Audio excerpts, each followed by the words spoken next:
And I'm the guy, by the way, like I'm doing my job, but then like on lunch break, I like go to the other side of the office. Like I go to like 2 floors down. So I'll go to like the Microsoft devs, or I'll go to like the Xbox people. Yeah. Like, what are you guys working on, man? Like, this is my name, I'm Armen, man. I think this is dope what you guys do. It's awesome. And they were always like, yeah, corny, man. We know who you are, type of thing. But I would come back. Yeah, I would come back, and then I would wow them. I'm like, I just wrote a script, man. I just wrote a program. And they're like, what? Like, what'd you do? Like, who are you? Okay, buddy, let's see it. No. They were just like, they're like, we get paid for this. You just did it. I'm like, yeah, just my home. And like, I spent like, 3 weekends building this. Yeah.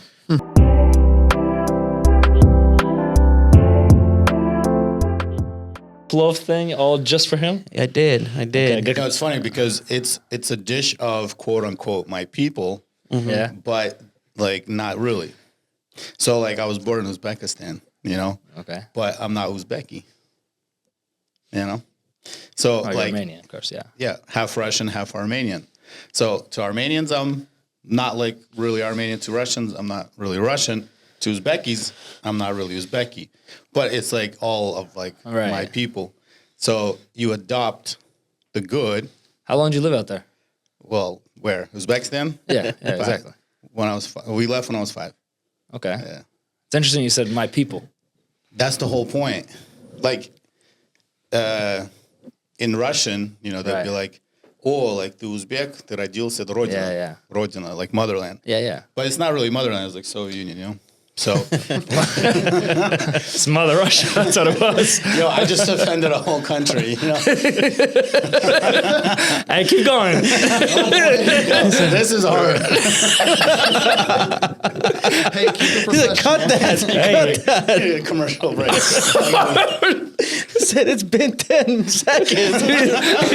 He said, all right. Yeah, so this is kind of Don't what we ask do. me where I'm from. That's a other corner. That's a hard question. He said, man, you loaded questions here. Well, that sets the stage, man. That's been my whole life, right? Right. Like, people ask me these questions and I have to stop. And I'm like, man, I don't even know what to tell you because, like, that's why, like, you'll say, like, you're so diplomatic. But honestly, like, I could just so easily offend like millions of people by accident. The way you said it, you were like, yeah, I'm diplomatic, but like, hey, I could easily offend millions of people. Isn't that diplomatic, though? But it's like, he said it with pride, like a true Russian. You know what I'm saying? By accident. There's that half Russian in there. There it was. There it is. Half Jew, half Russian. Oh, man. Anyway, this is a great start to the podcast. All right, let's dive in, guys. Welcome back to Part 1 podcast. We have a very special guest here today, and he flew in all the way from who knows where. This man has many home bases. He's always traveling the world. His name is Armen Vartanyan. Yeah, it's Vartanyan. And let me just cut you off real quick because the average viewer stops watching like 15 seconds in. So I'm Armen. I represent Conquest SEM, conquestsem.com. Come check me out. Marketing, advertising, websites, the whole thing. If you have a business, you need to be online. That's what I do. Now you're probably clicking away. Thank you for watching. For everyone else, let's get into it. He's working all the time. He's working on. He got his 15 seconds. He's like, first 15 seconds, they're mine. That's pretty much all I'm really gonna get. All right, have a good night. Yeah. Okay, I'm done. No, It's perfect. That's a man who knows what he's doing. They say you have to be data driven. You have to be data driven. And that was a really good example of using data. It's opportunistic. He said, hey, I'm gonna let you finish. Hey, you know what? I don't decide who clicks away when. That's a good point. I'm just trying to work with, the audience. So, but that's our behavior. That's how we behave. So part of my life, and I'll just kind of do an intro. Right. Because like, who am I? This guy's traveling, marketing, advertising, but really, my life for the last 10 years has been to evaluate human behavior. Like, we watch statistics and behaviors. Like when people complain, like, man, Google's spying on me. Mm-hmm. True that. Like, that was me, I mean, are they, though? So I am not at liberty to say. So that's a good question. Are they, though? So people are like, are they actually getting valuable information, it's all advertising. So Right.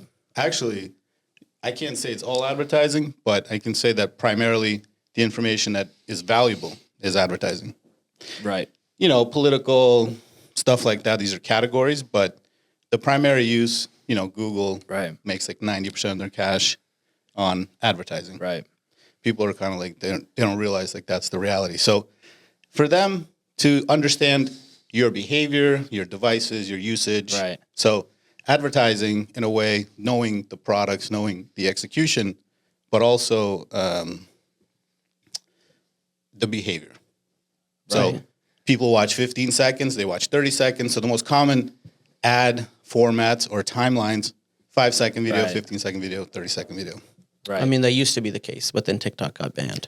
So now it's, whatever reels are, them 30-second windows and so on. That's true. There's just that aspect of, people having short attention spans. Like, if you don't give people that quality or something, worth watching, then yeah. What'd you say? Take off. Exactly. Well, TikTok is It's back up. It's It's back, back up, right? but you can't download it right now in the App Store. It's off. So if you have TikTok on your phone, people are trying to sell it for these. Well, that makes sense. I've been seeing these Facebook posts like a phone for sale, $15,000 has TikTok. Yeah. I was like, what's that about? So I it's thought off they the App unbound it. Store. You think anyone's Hey, buying that though? let's take There's some crazy people out let's there. take before we get into Yeah, that. we're- I want to do one thing real quick. Yeah. I introduced myself. I appreciate the moment, the conversation, but also my first podcast. So one, thank you. Two, what a great job you guys have done. I don't know how much we'll see, in the footage, but want to take 1 second. And this is kind of a new setup here, right? Right. Why don't you guys do a quick, maybe give me a couple minutes, just talk about the setup, where you've come to get to this point, and kind of lead me into it. Sure. Of the podcast? This podcast in the studio, because I guess I'm the first guest in this new setup. Yeah. And first of all, it looks great from where I'm sitting, and I'm pretty impressed. So Good. Awesome. So I can't take a lot of credit for this studio room or anything. Fortunately, we have TGN Studios here that have put in a lot of work on the producing side for all the episodes up to this point and hopefully going forward. But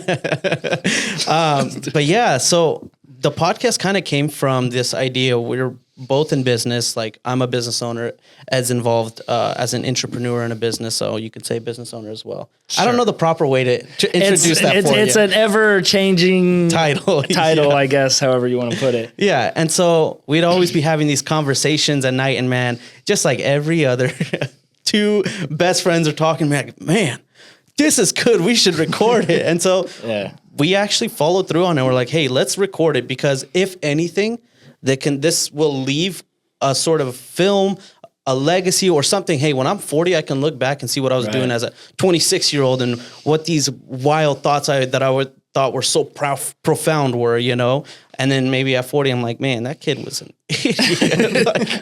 But, it's something to have a footprint of like legacy, a footprint of like the process of the journey. And that's what part one's all about. We want to know about your part one. Like, we're going to dive in a little bit in about your part one and how you got into marketing and how you Conquest SEM came to be. But that's what's really interesting, because a lot of time business owners will talk about like, yeah, so I had this one cool story and I flexed on them or whatever, something like you have your one clips and 3 and whatever. But I want to know like, hey, it's not so pretty.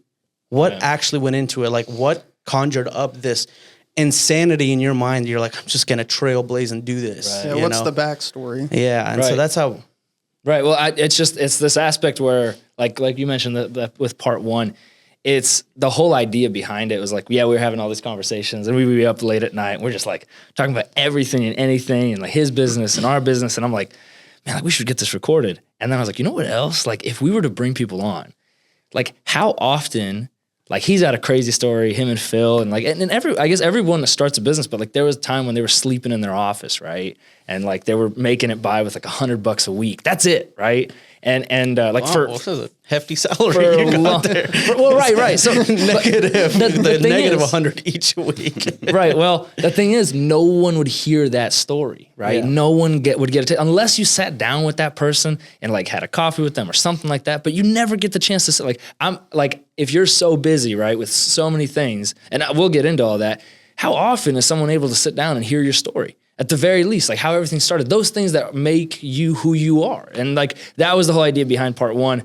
And just to let people speak, but also bring that reality in, because it's like, hey, why do so many entrepreneurs fail? Entrepreneurs fail, like, or so-called entrepreneurs, is because they're watching, you know, Andrew Tate with the Rolexes and the Bugatti, and they're like, man, I'm going to start a business and I'm going to have a Bugatti. Hey, but let me tell you something. There's a very slim chance that in your entire life, you're going to, even if you're a successful businessman, I mean, we got millionaire status and billionaire status, big difference, you know, but it's like, they come in with this expectation that wealth and success is going to come right away. Yeah. But hey, how about instead of coming in and failing right away, you're going to come in with that thought process that, hey, I know this isn't going to be easy. I know it's going to be hard, and I know the end result. So I know everything that should be going into this. So they have a realistic expectation, you know? Yeah, but you know, you're also like so my worldview, you can call it business, entrepreneur, but to me, there's a creative aspect to it. Like you want to do something with that, right? It's not just this kind of like pursuit of the idea that I have a business, but there's like an entire process here with some kind of, I think, backstory. And humans are kind of built around that. They're built around this desire to do some kind of impact at some point in their life. Yeah. Some things we do, it's like, I have to make the cash, I have to make the money. But, you know, when you start to get into like, but this, you know, this is this a business? I think this is more than that. Well, so there is that. Like, so yeah, there's the bigger picture of like, hey, let's see how this could, you know, bring in revenue and all that. There's the business side of it. If you'd like to sponsor us, it can be a business. But the thing is, the main thing was like, we wanted to really hear people's stories, right? Because we were really focused on more content rather than like, hey, let's put an ad here. Let's put this. Because at the end of the day, like, nobody's here for the ads. But they are here to hear somebody's story. What makes someone interesting? Someone interesting? I think what makes someone interesting is if they have a different, unique life. I think that if you hear something, like you hear the story of like, you know, Jeff Bezos with the door, right? He had his desk and there was a little door, and you hear Steve Jobs and you hear all these like crazy businessmen, and you hear all those stories. I guarantee you, there's 10,000 people that also did startups. Maybe they didn't succeed. Maybe they got marginally successful, but those stories, people want to hear them, man. Like people, like real people, real life. Because a lot of people, especially young people, and as our economy changes, as our world changes, a lot of things feel out of reach, man. Like at this point, like owning a house feels out of reach for a lot of people, right? And someone say, like when I was voting, I was like standing there and I was talking to a guy who was the head guy. He was like the head surgeon at, or not the head surgeon, but regardless, he was one of the guys that ran the ER at Bryan. Okay. I'm talking to him and we start talking about incomes and stuff and businesses. And him and I didn't see things politically the same, but I mean, we had a great conversation. But he said this one thing where he's like, I make multi six figures. He's like, it's impossible I could ever start a business. And I hear that and I'm like, okay, maybe if you're trying to start a hospital business, maybe, but there's this aspect where it's like, that's not everyone, right? Like there is opportunity there. And like, I think hearing these stories, that's what I really want to hear. That's what's interesting. Seeing those people take the risk, go through it, even if they fail, watching it, hearing it, and then, you know, seeing something real. Like that's what makes it interesting. Especially now with those 15-second reels and stuff, all you see is the end of it. You know, I got my Bugatti, I got my Rolex, I have my big house, but nobody really knows the 20 years it took to get to that point. Yeah. And I think, especially for newer entrepreneurs, it's super important. That's what I really liked about Part 1 podcast was the story of how they got there. You know, as a new entrepreneur myself, when I started, no idea what I was doing really. You know, I thought it was going to be, you know, you're going to work for a year. You hear, I'm going to grind for this time and I'm going to make it. No, there's a whole emotional role. You change so much as a person. Yeah, but, and I agree with that completely. And I have a different view kind of as I've grown and been around different people. What makes somebody unique is if they have those life experiences that they've been through and what they did through those life experiences and how they applied it. And so as humans, no matter whether you're an introvert, extrovert, it matters about everybody wants to communicate. Everybody wants to talk to somebody. It doesn't matter how much of a... People love to talk about themselves. Yeah. Yeah. actually, And- and that's Sure. that's actually part of the problem. Yeah. Because I think Why'd you look at me? Hey, We know what you no, he don't know me. I told you I can accidentally offend millions of people. But the thing is that relatability, right? Yeah. Like we're not relatable to Jeff Bezos maybe or Elon Musk, but we there's inspirational stories there. Right. The rest of it, I think, is relatability because that's when people start to hone in. Yeah. You can talk to somebody, but you only remember a couple sentences from the conversation usually, right? Mm-hmm. Well, not always, but I feel like that's kind of how it goes. Right. You have the general theme, but then you pull out those bits that stayed with you. Yeah. And like that part that stays with you is probably where you connected the most to the topic at hand. And so like good communicators probably are able to distill thoughts. There was a podcast once with Elon Musk and Joe Rogan, and Elon Musk was talking about how communication speech is such a bad medium to communicate in a way because I have to process my feelings and thoughts and things I'm going through at that moment while trying to articulate that thought to you. So I put those words from first my mind, and then I have to speak those words, Right. and then the other person has to now interpret those words, and it's a two-way kind of. There's a lot of static. Yeah. You know, so sometimes you can talk past each other, where and it's not connecting, and you think you're speaking and you're communicating and you're saying words, but it's not connecting, and so speaking is actually a very difficult medium to communicate. So I will say one thing. Yes, there is a challenge to having in-person conversation, of course, right, with the static and all, and you have to. There's a lot of things that go into it, but I will say that I believe like speaking face to face, especially through that medium, you can get down. Like I believe that you could communicate at the highest level in that with someone, right, through that medium. Because like through a text or through written or through video or whatever it is, telepathic, right? Exactly, Neuralink. But the thing is, like, there's a certain level that you can speak, and even if they get the message, right? Like, think about it. Why are there emojis? Why do emojis even exist? Right? That's because there's something that they're saying that it was not said in the text. Right. You're trying to convey not just words. I mean, you're conveying an emotion and. Right, exactly. So I think, but even like face to face, that's like so much more. Like you could get to something. Like that's why I believe of working together, like in office. That's let's bring it into the world of you have to fire someone. Yeah, I love firing people. Not love firing. No, hold on. Let me reiterate. If I'm gonna let someone go, I'm gonna do it face to face. Sending them an email or text. There's emotions there, right? That's fine. That's fine. No, but let it be difficult because anyone that you bring on working for you. You're taking on, like, again, if they're working on with you in any capacity that is meaningful, you want to bring on someone that you believe in, right? Unless you're bringing on someone who's just totally, low value. But why does there have to be emotion to it? Emotion makes it. You may not have any. You may no, I'm not you, but I'm saying no. I'm but saying like, look, when someone's getting fired, a good leader's not going to fire someone emotionally. A good leader is going to fire somebody because they're not performing, and 9 times out of 10 times. That person is very aware that they're being let go because they are not hitting the goal. They are not good enough. Right. But I believe he was saying their emotion is coming from that person that's getting let go, right? That's what you were meaning? Both. Well, both, yeah. But most of the time it's unavoidable. Well, let's do this. Most people don't fire other people. Most people get fired. True. Yeah. Well, yeah. So often the story that gets dominated, whether you're on LinkedIn or you're on some other social media platform, is typically the majority of the voices are from this side of it, where people let go. Yeah, like it's a bad situation, it's a bad story, and so it's the situation is looked at from the perspective of a majority group of people that generally experience being hired, being fired. Right. So it's very rare you hear a story of somebody who has to fire.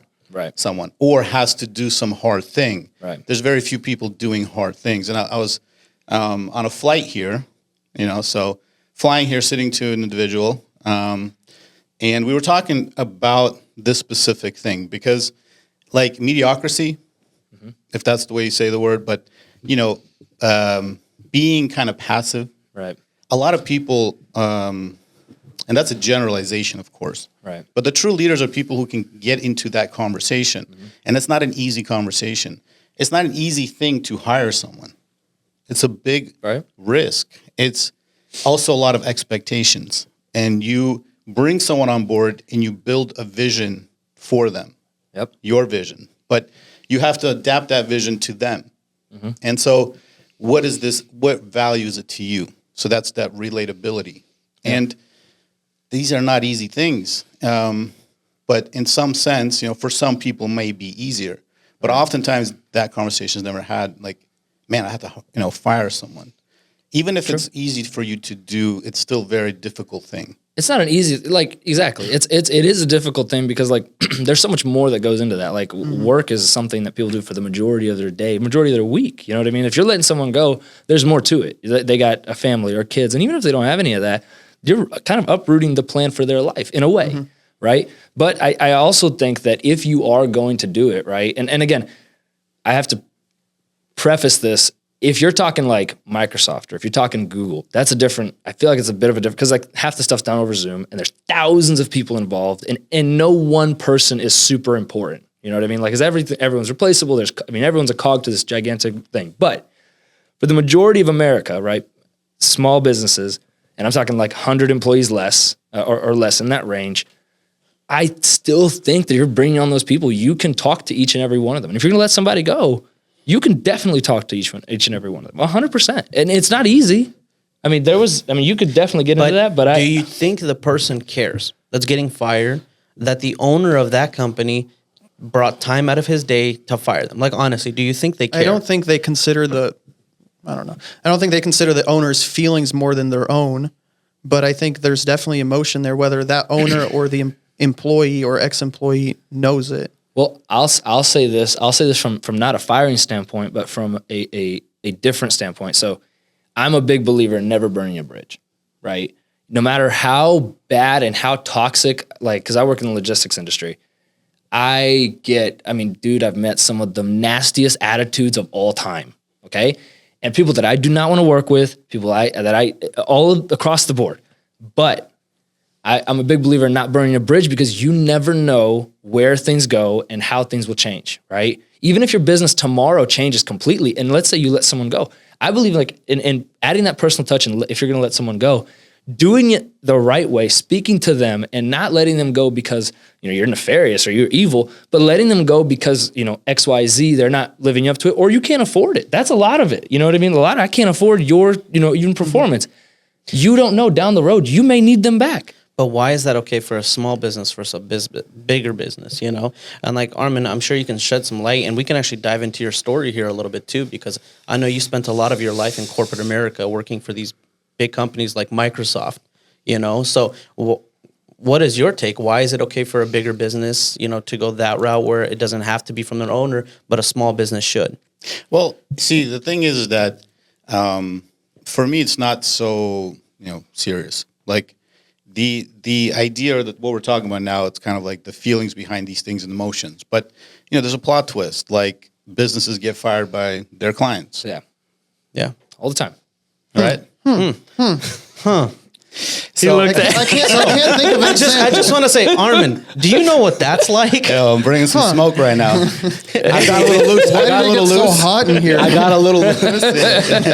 It's a bit problematic, but it's good because, again, I needed to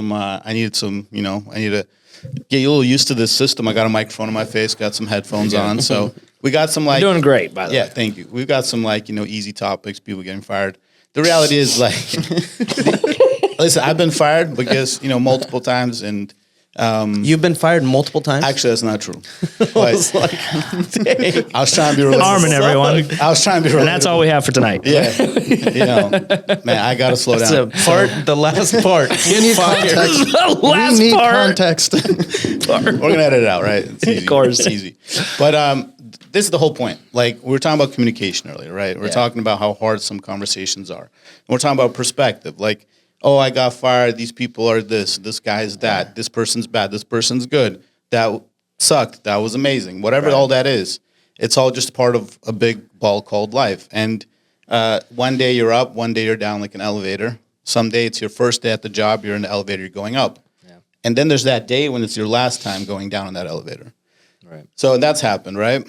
And it's kind of like the circle of life. And in business, you do get fired by your clients. It's also like part of the game, and you invest and you do stuff, and then you could end up not getting where you wanted to go. And in a job that can happen as well. So I guess that was kind of the plot twist there, is that regardless of what side you're looking at it, Right. it's super hard to relate in general. Right. So we were talking earlier about kind of everyone's living a unique life. Yeah. I'll never understand what it's like to be the majority of people on this earth. Yeah. Like my experience is so fragmented, Yeah. and so unique. And I can try to understand, but they, the other side, who is not me, will not understand my experience, and nor will I really understand theirs. Sure. So this is kind of an interesting thing, because there's only a fraction of you that people ever do know as well. And so I think, kind of back to your question about, maybe more corporate and going into that. Before all that, we can start with like the genesis of everyone's path, their purpose on life, all these things. Because I think we all kind of want to, this is kind of our core. We want to understand these key things, because when we talk about this podcast, we're talking about like the business, and we want to do stuff, and we're doing it because there's cash flows, balance sheets, but it's your life. Yeah. It's your days, it's your minutes, it's, and in a way, like, your time has infinite value. So it's not just a business, some people are like, well, I'm going to go a different route. I'm going to do something illegal to make the money. They kind of, I think in that sense, they're kind of losing the focus of the purpose. Right. So I think what you guys are doing here is much bigger than just a business. I think behind it, there's kind of a desire within you to be part of the human experience of other people. So I'm sitting here, and there's like a little bit of a fragment of a person, a figment of a person, right. And you get to kind of pull from them something and add it to your life, and you try to relate, and you try to understand, because you understand how limited you are. Of course, of course. And the person sharing has to also now distill their thoughts and understand, do I actually understand, what I think I understand? Because to say, Now we're getting into quantum thinking here, brother. hey, don't drop my terms like that. That's for a specific place and a specific time. Patent pending. Quantum thinking. These are personal ideas, but this idea behind the engine of life. Why are we all here? Getting philosophical. Yeah. Why are we all here? Like, you got fired one day, man. Like, do you not realize that might have been the best thing to happen to you? Yeah. Like, you just don't see the future yet. And so that's like one side of like, emotional aspects, communication. This is a difficult conversation. It's hard to have it. You'll never know what the side and the other side might be going on in any case. Yeah. Both sides. It's Christmas and I can't get gifts, or I just lost my life savings on this business. Right. And, it's hard to relate to that. So we're sitting here, and now we're spending kind of our powerful life force on trying to create a moment, essentially is what this is. We're trying to create a moment where something can happen. And what that can happen is some kind of enlightenment, some kind of idea, some kind of conversation, some kind of spark. And to me, for you guys, is that the spark is that this podcast is going to 10x, 1,000x, but whatever those crazy numbers on Instagram you see these days, the Bugattis, those 15 seconds on Instagram. Top G it, whatever it is. Yeah, I would take it, dude. I would take it. We're happy. I'd love to see that. Marketing is everything. This is the whole game, right? We're talking about the word like manifestation, and new age interpretations, all that stuff. That's one thing, but we took a practical approach. Went to ChatGPT and said, what I did, practical approach. Right. What give me like a practical explanation of manifestation, and like the one word that came up, goal setting. Yeah. Huh. Very practical. Yeah, that's easy. Yeah. You are manifesting. You're like saying, I'm going to set up a bunch of steps and I'm going to try to follow through on them. Right. How do you not believe in something? Like, how are you not manifest? You are, because you're going to wake up and try to fulfill those steps. Of course. Put a framework in place. Right. And the most frustrating thing is that, that journey is personal. Yeah. So no one can really relate to it. Oh, can I hit you with something that's been, okay, a little bit of a tangent, but does anyone know the definition of the word sonder? I think you're going to tell us, Edward. I am. And I think about this a lot. I love it. Like when I'm old, I'm gonna people watch. Like I straight up, I'm just gonna go somewhere and I'm gonna watch and I'm gonna, you know, eat my peanuts or something like that and It's just interesting. people watch, right? It's interesting even now when you have time. Right. Well, that's the tricky part. But so Sonder is it's defined as like an idea that every person's life is equally as complex as yours, but you'll never know it. You know, so when you're sitting in a stadium, 80,000 people, right? You have no idea about any of these people, but you're living in, like, think about it, in your neighborhood and wherever you're living, your apartment, but whatever. You may know your neighbor and you may know the other side, but you're never going to know 7 stories down, right? And and they have equally complex trauma and they have equally complex life and they have their own goals and they have all these things. And it's insane to think that this person, right, has all this stuff, but I'll never know it. Like their problems are super important to them. Everything is super important to them. I wouldn't even know. It's not that I don't care. I wouldn't even know. And so this idea of Sonder, like you're even talking about, and you're kind of explaining it without explaining it. You're right. Everyone, when you do get to come in contact, like you were saying, you were talking with somebody on the plane, you're fragmentally like getting to encounter that person, that 1/10 of a tenth of a tenth of a tenth of their life that you get to talk with them, right? So taking advantage of that and actually communicating effectively, speaking, and then pulling that from that and going forward, right? Like that's so important. Yeah. So for me to answer a question, I have to truly understand the person I'm talking to. Okay, how do you do that? Because you're in like a very big idea kind of, because I would think. Yeah, I'm boxing you guys out is what I'm doing. Well. So here's what I'm thinking. Here's what I'm thinking. I'm Tyson Fury right now. I'm just jabbing you up. He's lost a lot you out. lately. I know. Me too. But Man, Modern Press really got you. No. That drop was big. It's more painful than that, man. I'm a notorious Tesla shorter, so really? yes.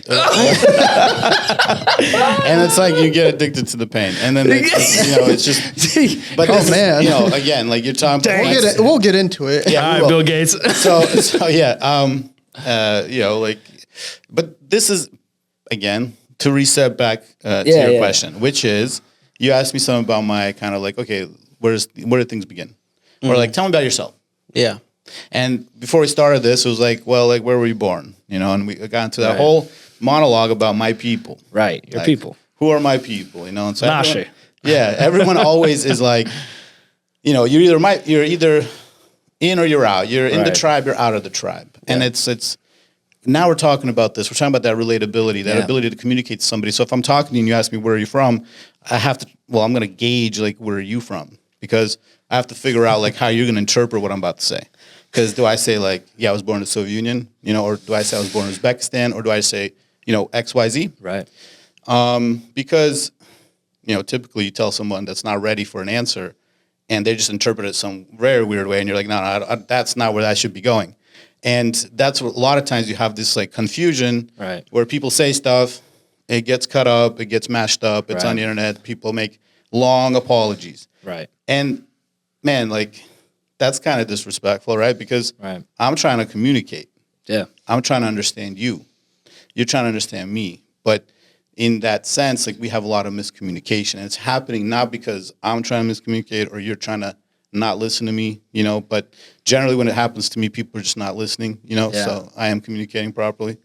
I did have a question.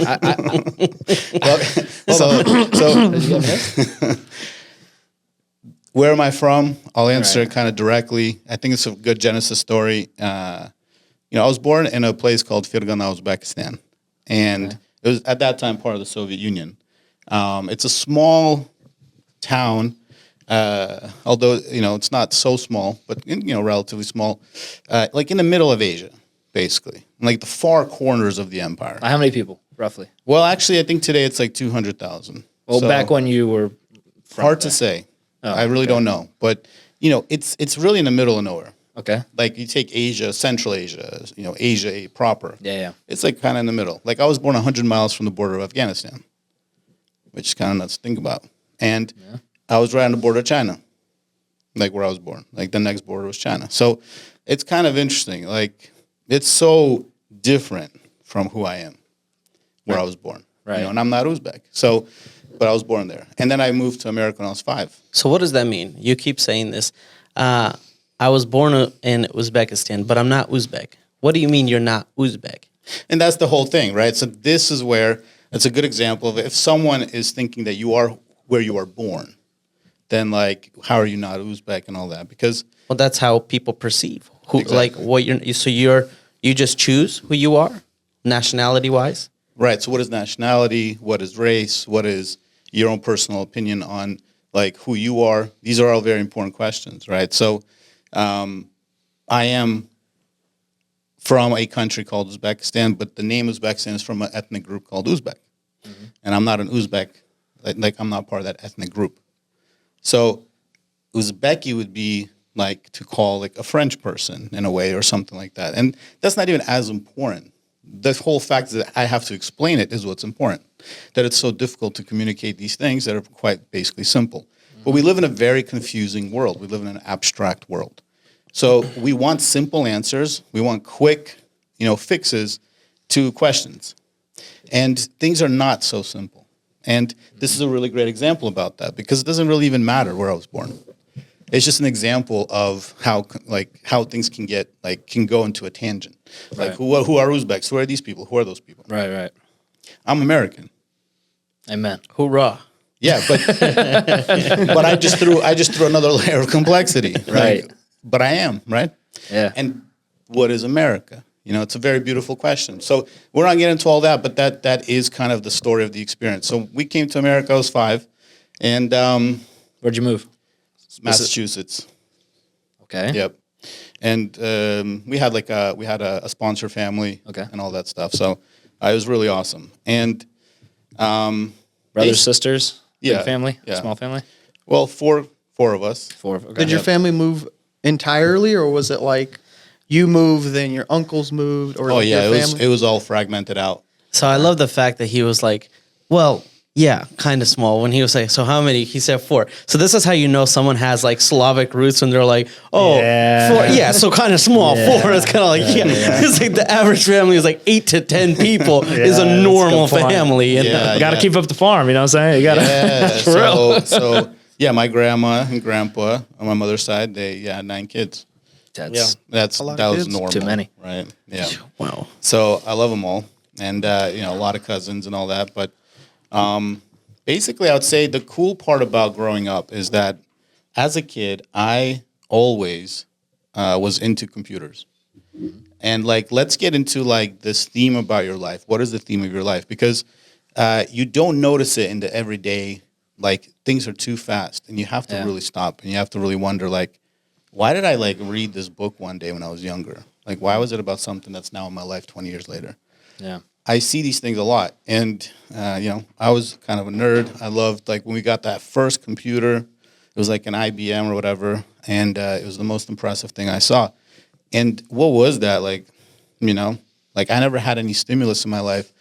We didn't have, we grew up immigrants. We didn't have someone to be like, you should be making these moves. And that's the future of this. And we all were really disconnected. We were cleaning toilets. We were cleaning, bathrooms. We were doing dirty work. Like that's what immigrants did.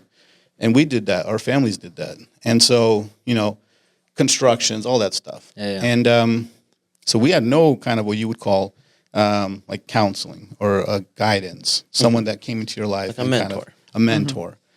But somewhere, somehow, like that attracted me and like I got into it. Yeah.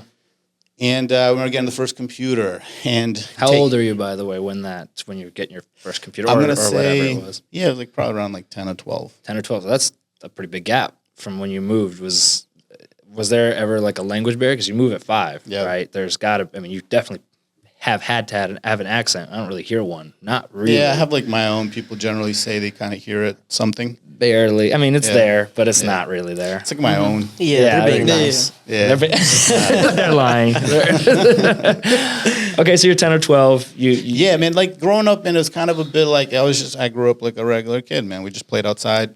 What does that look like in Massachusetts? Because when I think Massachusetts, I think skyscrapers, big city. You live Really? in Lot of alleys. straight up. Where in Massachusetts Wow, were that's you? interesting. I do think that, All yeah. right, man, I got to do a shout out to Western Massachusetts. Western. Yeah. Okay. That's like you're thinking Boston. I'm thinking Boston. I was Yeah, like, I think the Master, you mean Boston? there. But Masters ain't that big. So it's like, well, most people live out there in Boston or Yeah, suburbs. well, that's or why whatever. computers really got him, because there was space inside, not really outside. No. Listen, man, we grew up on, not to get too far into it, but, subsidized housing, Section 8, whatever Right. that was. So, we were just kind of those kids, Sandlot Right. kids. Yeah. Got the bike. As a kid, I would get on my bike. I would actually, this is how it went. I love to go to the library. It's kind of weird. I would go to the library and I'd max out how many books I could get. So they had like a limit. It was like 8 books or something. And so I'd be like, that's rookie numbers. So I would read all those books in like 2 weeks or a week and come back and then get the next 8. And so I would like enter all their competitions about how many books you can read. And like even as a kid, I remember reading some, like there's a book called like Clay Marble. I still remember it. And it was about like the Civil War in Cambodia. And like as a kid, I remember reading it. It was like so dramatic and tragic. And How old were you when you read that? I mean, it's like that gap. So I'd read this book and it gave me trauma. He said, Dad, do you know what happened in Cambodia? Yeah, dude. No, my dad had no clue I was reading these books. See, that's the opposite. You're my dad's dream child. My dad was like, read, you have to read. Everything's going to get, because he was also from Soviet Union. So he was like, you never know. It could When all the books are- disappear. yeah. Everything could be All gone. be burned tomorrow. But what you get is what you'll keep, right? So he was big on that. So I was like, a kid reading books, like wanting to read. Like I just like playing in the forest. Man, you definitely don't fit in reading books as a kid. That's generally what people Not a do. lot of kids do that. Let's just say That's that. what I'm saying. Yeah, I think that's what I'm saying. That's kind of another theme, And what year was that? I know you said you're from the Soviet Union, we but moved like in what like 92, so to America? to America. So Okay. like So you're by- probably 2000s, right? yeah, by right around that. 2000s, it's like I'm pretty much Okay. in the thick of it by then. And, Okay. pretty much like really embedded into culture and just Okay. whatever's going on at that time. And it was there's a lot of fun stuff going on then, just like now. It's Yeah. just things don't really change much, really. Right, And so I'm reading books at the library, all this stuff, and I had this thought in my mind. Like I just knew when I was a kid that Microsoft was this company that I was just like, man, that's the company. Okay. And it wasn't like, because that was like the tech company. That was like, Yeah. there was a few of them, and Microsoft was kind of like the player at that time for me. Yeah. And so as a kid, man, it was very interesting because as a kid, relatively a kid, I'm kind of getting into like almost like preteens, teens almost at that point. But I always had this thought that like it was out of reach. So it was like my dream. It was like, man, that unattainable goal, because I always thought that like we were immigrants. Yeah. We're I was just about to clipping bring that coupons. up. Yep. And I never really understood. And I also never thought I was smart enough. To be honest, like that first thought I had was that, like, I'm not good enough for this because my background, I don't have anything that would qualify me to go to a company like this. So, Even though you're reading, 8 to 10 books a week. yeah, and like, Well, that is their qualification. They said you must have read 8 to 10 books a week as a child in Microsoft But to get hired. it's interesting, like with no mentor, nobody to tell you that, hey, these things that you're doing now are going to be invaluable later. You're just thinking, hey, I'm an immigrant. I'll never get to that level that the people here are going to get to. Did you really think that like that? Yeah. You thought you would never have gotten. You said unattainable. yeah. At that age, right? And you said you're teens or preteens or whatever it is. You really like at that time Yeah. you like in your mindset you were like, this is a really awesome goal, but I'm an immigrant. I probably couldn't. That's actually what you thought? Yeah. Wow. That's It's an an intense ingrained- thought Yeah. for a 14 or 12, even for some anybody. I was to probably have. younger even. I was probably even younger because I was into computers very early. So why? And Why was that thought there? Again, man, there was no positive reinforcement. Okay. And there was no one to kind of tell me like, yo, that's awesome, man. Like, what are you doing? Yeah. That's just like the factor of life. And so, Yeah. and I really don't know otherwise. Just it was such a strong emotion that it's one of the first things I think about from my childhood. Like, Wow. that was the thing that I was like, man, I love computers. I love all this stuff. I'm going to be doing this. But man, there's that North Star that's just going to be so much bigger. Wow. And like, I just always thought like, man, how cool would that be? So then let's get into from preteens. So we just talked about preteens, teens. So at this point, you have an unattainable goal and not a great mindset. I'm just having it out there. It's true. Yeah. Well, it's true, But but them Dark Civil War books. well, that he's he was reading about Cambodia. He's like, I'm me and them, you know? So, okay. I read a lot of comics too. I mean, you know, it's Well, see, if you were reading comics, then why aren't you thinking like, hey, I could be Superman? Like, I could be Spider-Man. Like, Spider-Man was my favorite, like, because he was a kid that could do anything, right? You know what I mean? He was a just fair super, question. I don't know. right? So then the process of you getting from that to, I know that you did work at Microsoft. What are the years looking like? Yeah, there? this is like, you know, the pride that I have to be able to sit here and say, like, hey, like everyone at Microsoft listening, like I love you guys, like in a very different way than you would imagine, because like I was that immigrant, you know, boy. And that was a story. And you know, it's not that like to say, wow, that was the best or the worst thing in my life, but it's just to say that was this very interesting thing, that it happened in such an interesting way. Yeah. That I was just like, man, like, you know, life is interesting, and you have to follow your path. You have to be doing what you have to be doing. You have to be reading those 8 books if that's what you feel you have to be doing. Yeah. Although no one's sitting there telling me, hey, man, you're on the path to Microsoft, you know? Mm-hmm. People are just like, dude, you know? Why are you reading so much? Were you Come box me. outside and play, you know, like were you like a good student? Yeah. Did you excel in school, like being book smart? I was pretty good at, you know, school in general. Right. And like I think as most people that were good at school at some point, I just like purposely got bad at school. Because I thought the game was too kind of like, you know, too predictable. And At what point? like once I hit high school, that's like when I quit band. Yeah. That was the corruption began. that's you got to be a band kid in order to not be. Yeah, I played trumpet and like I did all that like for a good while. And then one day I was like, this is not cool at all. Like, well, I'm not, facts. But did your grades fall off, or did you just kind of stop caring there, or did you still kind of, you know what? like, was that important to you is what I'm saying, like back then? High school, like if we get into high school, Grades wise, or academically? I'll give you a story from high school. There was a day when I got into my class, the teacher sat down and said, Armen, you're going to teach this class today. What class? It was history. Love history. Yeah. And she's like, I forgot her name, but she was just like, you know, you're better at this than like, and again, I kind of was probably in the wrong class, you know, and my school was just kind of beat up. It was not a great school. I was just, not to knock on it, but you know, that's just what it was. We didn't really have the money. And so like, I always said a story about high school is that if I wanted to sharpen my pencil, I had to go, you know, 2 hallways down to the left, to the right, take the left door, and then there's a pencil sharpener, you know, and then hopefully I make my way back, you know, because there's stuff like dripping from the ceiling and there's buckets in the hallway catching this black liquid that's coming down. What a time, man. Gracious. I got those Slavic parent stories. I couldn't even sharpen the pencil. So you can kind of imagine where a lot of the ideas come from, where you're you. like, I'm not like, you know, I'm not built for that world that you see on TV. Okay. But I just felt like, man, like, yeah, it was pretty good at school. So my grades were fine. I would say I don't really remember entirely like the actual rating that I got, but I was good enough. Right. There were much smarter people than me. And so actually like very smart people in our class. I knew them personally, and they were truly gifted people. Like they, you know, I thought I was pretty smart, but I was more kind of like sly smart. Like, I can get through the class. I know how to beat your grading system.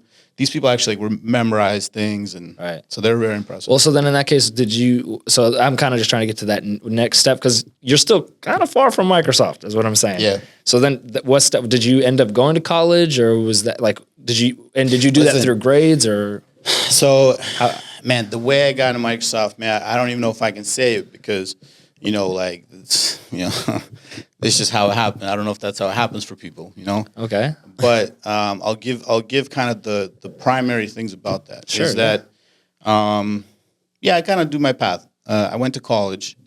Okay. And which one? Like what kind? State university? State university, you know, whatever the budget. Right. I mean, I got accepted in some like Hofstra. I got into some pretty cool schools. Bryant University. Any scholarships? Some scholarships, some cash, but you know, like nothing enough to go full ride. I'm assuming, definitely not. Okay. Yeah, because I was never good at taking the big tests. Okay. And this is coming up because there's a big test coming up in my life that I failed. So, but my mother told me, you're going to go to college, but you're never going to talk about like that with me. Yeah, that's kind of how we Explain. were raised. Yeah, what does that mean? What do you So mean? I try to tell a lot of my tell like my colleagues or some people in my life, like kind of how we were raised was that like you got to go, like the instructions are, hey, I go in the backyard and dig me a hole. Okay.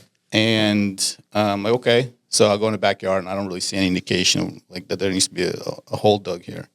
So I'll go back and I'll be like, where's the hole need to be dug? And like, I don't see a shovel. And it'd be like, I didn't ask you like where shovels were, where they weren't. I just said, get that done, get the hole done, dig it, figure it out. Okay. It's kind of pretty raw. It's a very, very communistic Soviet Union type of like instruction. The Russian Go saying, do. the Russian saying is, die, but like deliver. Yeah. Hey, that's very 100%. Yeah, and that's kind of the upbringing in a nutshell. Yeah. So that's just kind of how it went. And so anyway, I go to college. I go to college for political science, international relations. My original goal, because of the immigrant background, and because I was so deep into that, because that's kind of what we were just coming from, and Right. I just thought that's my potential. Were computers still even relevant at this point, or It's- was it just something you liked, or? Just thought it was cool, or Man, this is kind of the tragedy of it all is that like I was on this very brilliant path, and then like once you kind of hit high school, and I hit those cool years, and I had to be somebody I wasn't. Then I kind of started doing other stuff, and I did the football, and I did this, and I did that. But honestly, that wasn't really kind of for me. I just did it because that was what I thought like I needed to do. Okay. So they were always in the back of my mind, but I wasn't.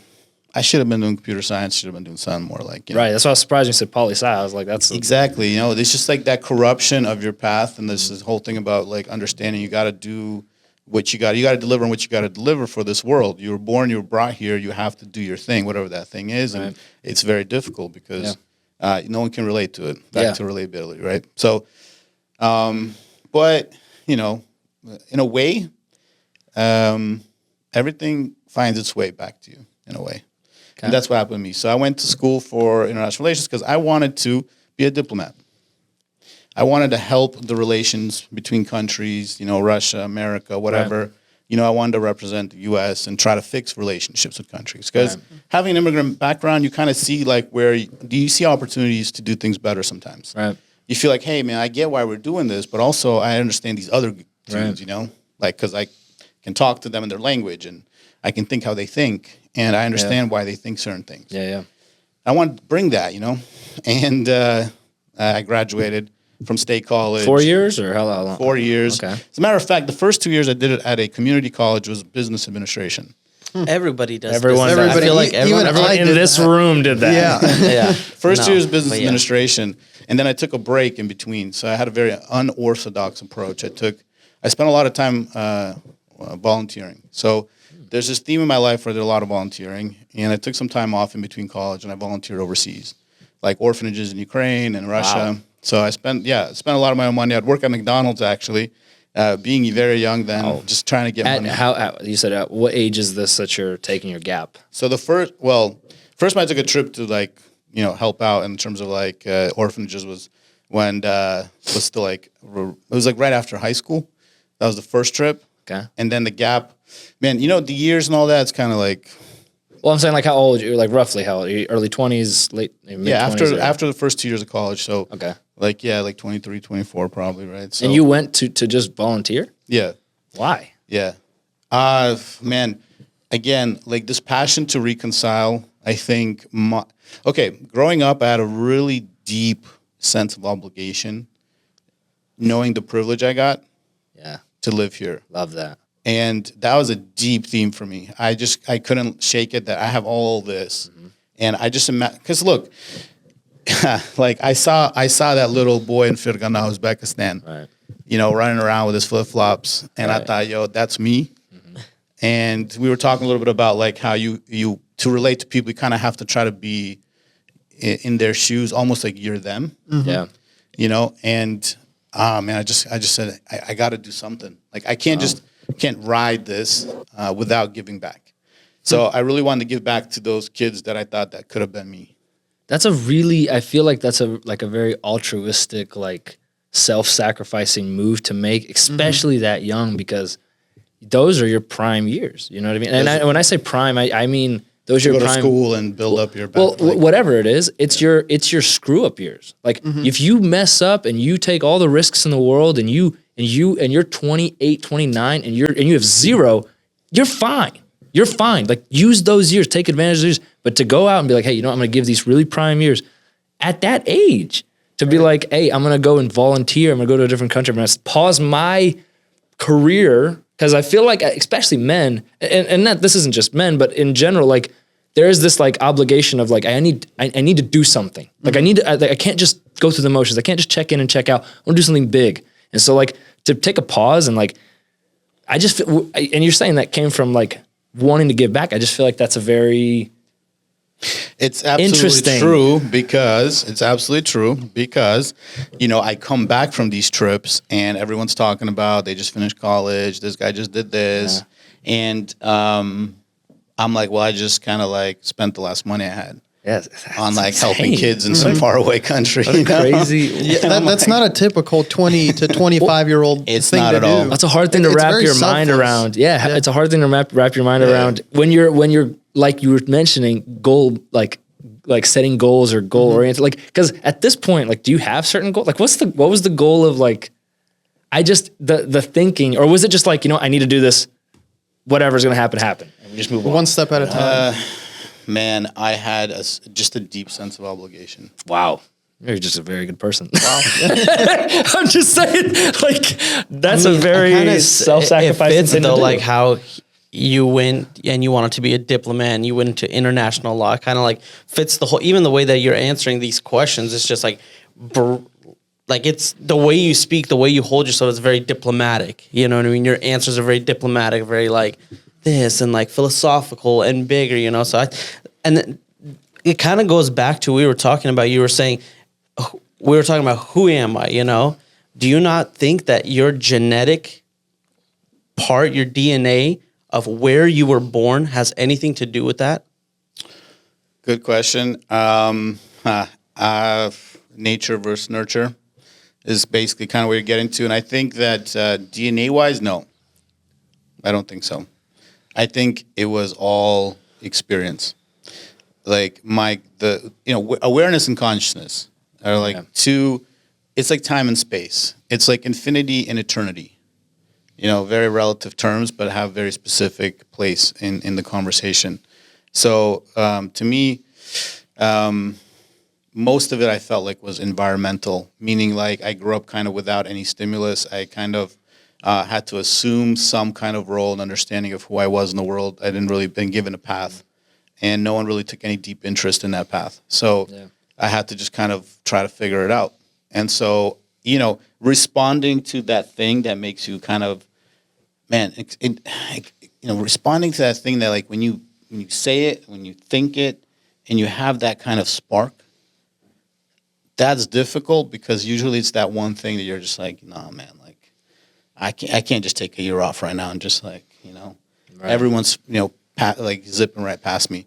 And that was a thought I had when I came back. Like I looked around and I'm like, man, this is going to be interesting. Like, what do I do with this? Because like I'm really behind in a way, like to the eyes of the world. Right. Mm-hmm. Like you just kind of did some stuff, but you didn't build up your treasure chest. You didn't build up the cash. And so I think like also at that time, religion played a role, you know, like I got a bit more into like reading the Bible right after high school. And this idea about, man, like I think at that even age, I was just kind of like, man, this kind of feels meaningless. You know, like I can do all these things, but I didn't see that overarching value in just achieving just to achieve. I'm like, I want to do something a little bit more meaningful. Right. So I think that kind of triggered it. And I said, you know, in a way, is it easier to do at 40? So in a way, I don't think so. In a way, it is because at that point you're already you've been there, done that, and now you can give back. In a way, and in a way, it's not because you're also taking those prime years that you could have done so much more. Yeah. But you see, you keep touching on prime years. So when you say, is it better, you know, so like if you That's sacrifice your prime years, like you really gave it your all, you really put in your best effort versus when you're 40, it's kind of like, hey, I've done my stuff and now you can have a piece of me. It's like, now you can have it. Now you can have the little part Well, of it. you know, 40, Well, 50, 40s, 60. yes. Right. Yeah. You're offering more maybe financial support at that point, you know? That's And true. Yeah. That you, like everyone has, you know, like it's not so much about age because you have like you have really valuable things to offer in every stage of your life in a way. Yeah. It's just different things. You know, at that time at that period of my life, I had time. Yeah. I just Yeah. don't see that I would have the same kind of time, you know, moving forward. And I kind of had that impulse. I was like, you know what? Like, you know, I would do more crazier things when I was younger. To me, that was one of those crazier things. And I had some friend tell me, like, man, you do crazy things. And I go, no, but like, I'm not doing the crazy things. He's like, yeah, but like, you're crazy. Yeah, you're not like, you know, you're not doing drugs. Right. But you're like, you just went and traveled the world on your own. You're 22 or 23. You're in some faraway town on your own. Like, are you sure you know like how that actually goes? Said right. That's not crazy at all. Right. And at that age, that 22, 23, you're learning a lot more than when you would be when you're 40, right? Because when you're 40, 50, you're set in your ways. You know what you want to think. You know There's that. Yeah. how things go. But when you're 20, you're more being molded by those experiences. So whenever you go to these Yeah. countries and you come back, do you ever reflect back like, hey, the things that I know now, am I a different person because of it? 100%. I've been to 35 countries now. So, yeah, that's How many countries are there in the world? actually, it's not impressive when you think about that number because that number's like 100 something. 270. Yeah, Like it's a big 200. number. 78 feels right. That's not 278. I could. Oh, It it's feels not. right. All right. Homeschool. Listen, No, it's pretty up there. 278. the number of countries is not actually as important because a lot of countries are just political lines. Yeah, that's true. There's no additional cultural, religious, or otherwise learning to take from a lot of the countries. Well, over time, it does change, though. You get even if you have a political line, like we have a political line with Canada, right? And Yeah. technically, we're the same people, but we're not. Well, You're yeah, not yes. the Like same there's as Canadians. You know, No, I know. I'm that's just, a I'm just crazy saying. No, take. Take it back. no, I'm just saying. it's Like Upper America. right, exactly. Almost. I've talked to Canadians; they're down. I'm gonna pop out for like 5 seconds, okay? All right. Give me just 1 sec. Go for it. So, yeah, I think it does change you. And again, this whole thing about the journey and the path is that you're doing all these things that don't really make sense. And but you know, at the time, it didn't feel like I was doing anything crazy. That's the whole point. Like, it didn't feel like I was doing anything crazy. I felt like I was doing exactly what I should be doing. And you know, doing difficult things maybe are not as difficult for people when they know they're doing the right things that they need to be doing. And so. Yeah. Maybe it's a little difficult for you because maybe you got yourself in a position that like you're not ready for that or whatever it may be. And Right. something should be difficult because it shouldn't be easy. And so I come back and that's when I go back to state college and now I want to be a diplomat. I've traveled, I've helped these people and I see this bigger picture. I see like that, you know, change has to happen more higher, more structural. And I read a lot of books. And so I graduate Phi Sigma Alpha. I was top of my class in college. Not that I was the smartest person, but somehow it was very interesting. I became president of the honor society for our political science, you know, like department. So that was pretty cool. It kind of like allowed me to kind of see that, yeah, man, like, you know, I do have some chops. Like I can do some stuff. Right. Some talent is here. There's some leadership in there somewhere. Something. And keep in mind, I was doing like, I was working full time and taking like 23 credits. I did something that was super incredible. So I slept on average 4 to 5 hours at that period of my life. Yeah.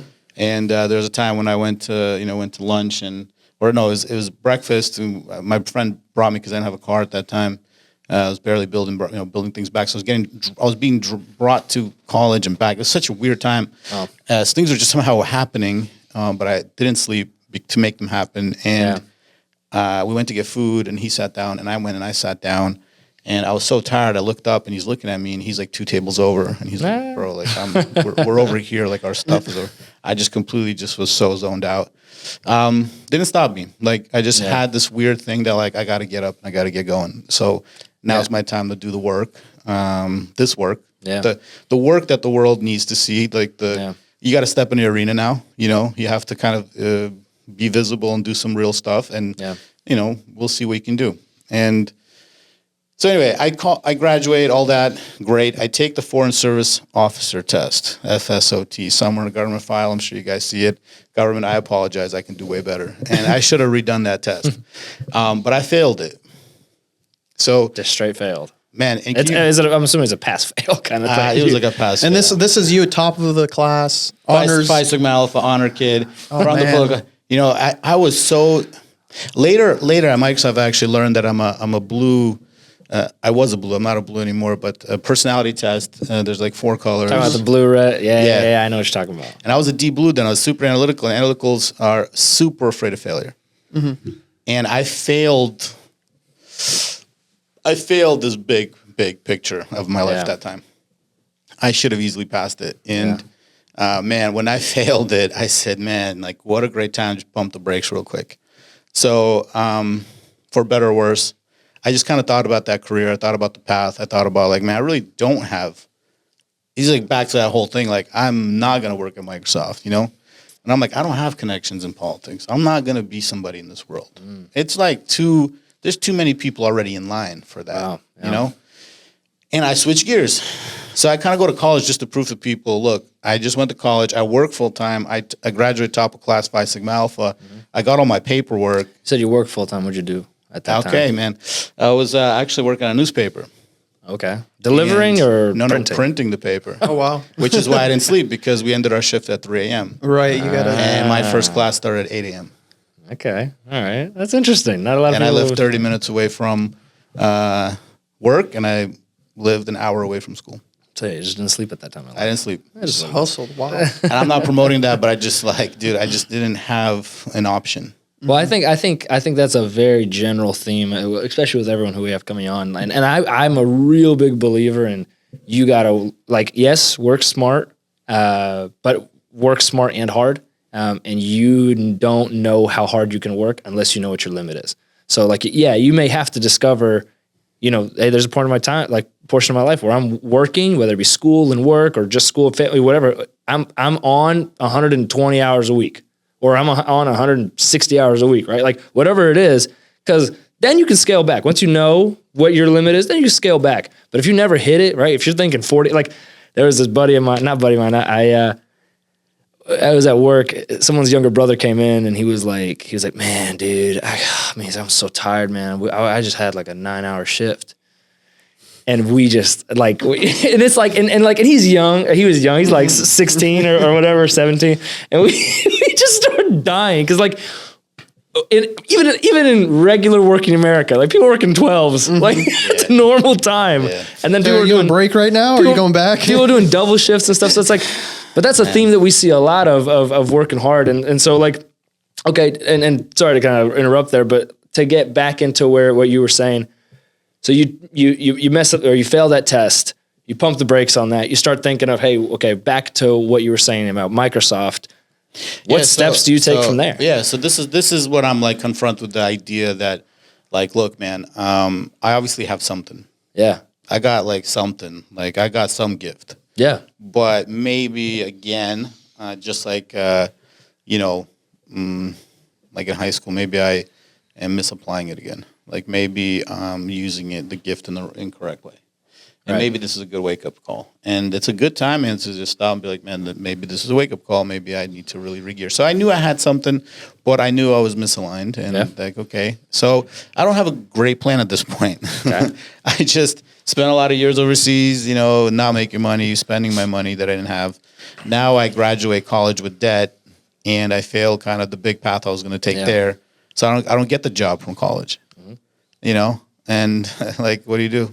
Yeah, all your dreams just kind of get shattered there. I'll tell you what you do. You walk at 3, 4 a.m. mindlessly on the streets because you can't sleep and you don't know what's going to happen tomorrow, and you have like some really, really hardcore moments with yourself, because at that time you start to realize that everybody's like doing some really cool stuff. Yeah, in a way. Yeah, you know, buying cars, you know, getting married, building, whatever they are. And I'm like, man, I just, you know, this consistent theme of like, not that it's a consistent theme, but like I failed, I'm failing. So it it's just like this very dark and lonely path at that point. You have to kind of rebuild. And the only thought that kind of got me through that was, every morning I'd wake up and I'd be like, Armen, like, man, you're going to wake up again tomorrow. You're going to keep waking up. This is not going to get better. So you just can't sulk in this. You just can't sulk. You have to Pull yourself out of it. Just start making moves, something. Yeah. Just do something. How long did it take for you to start thinking like that? Because like you take such a big blow, as like you just dedicated years of your life. Like early on, I mean, this is kind of where you were headed. Then you hit college, you spend 4 years. Then this test fails. I mean, like this is the epitome of the entrepreneurs. Your business just failed. Everything crashes down, and you just mentioned that you already feel like you're behind in life because all these people already have these achievements. You spend time traveling instead, So it hits you. How long before you started realizing, hey, like nobody actually cares, and if someone's gonna fix my situation because my reality is my reality alone, Right. Like It doesn't take that long, and so when you gotta eat, you gotta eat. you gotta eat. And like, I'm happy now to say like, I've had that story, where I couldn't eat. Like there's days I couldn't eat. Like it's just what it was. Not to be dramatic, but that's what it was. I had a negative checking account, like it overdrafted. I had debt from college. So, and I had like $2 in my pocket. And one day I got up and I started walking. I like to get food, and I was like, sit down.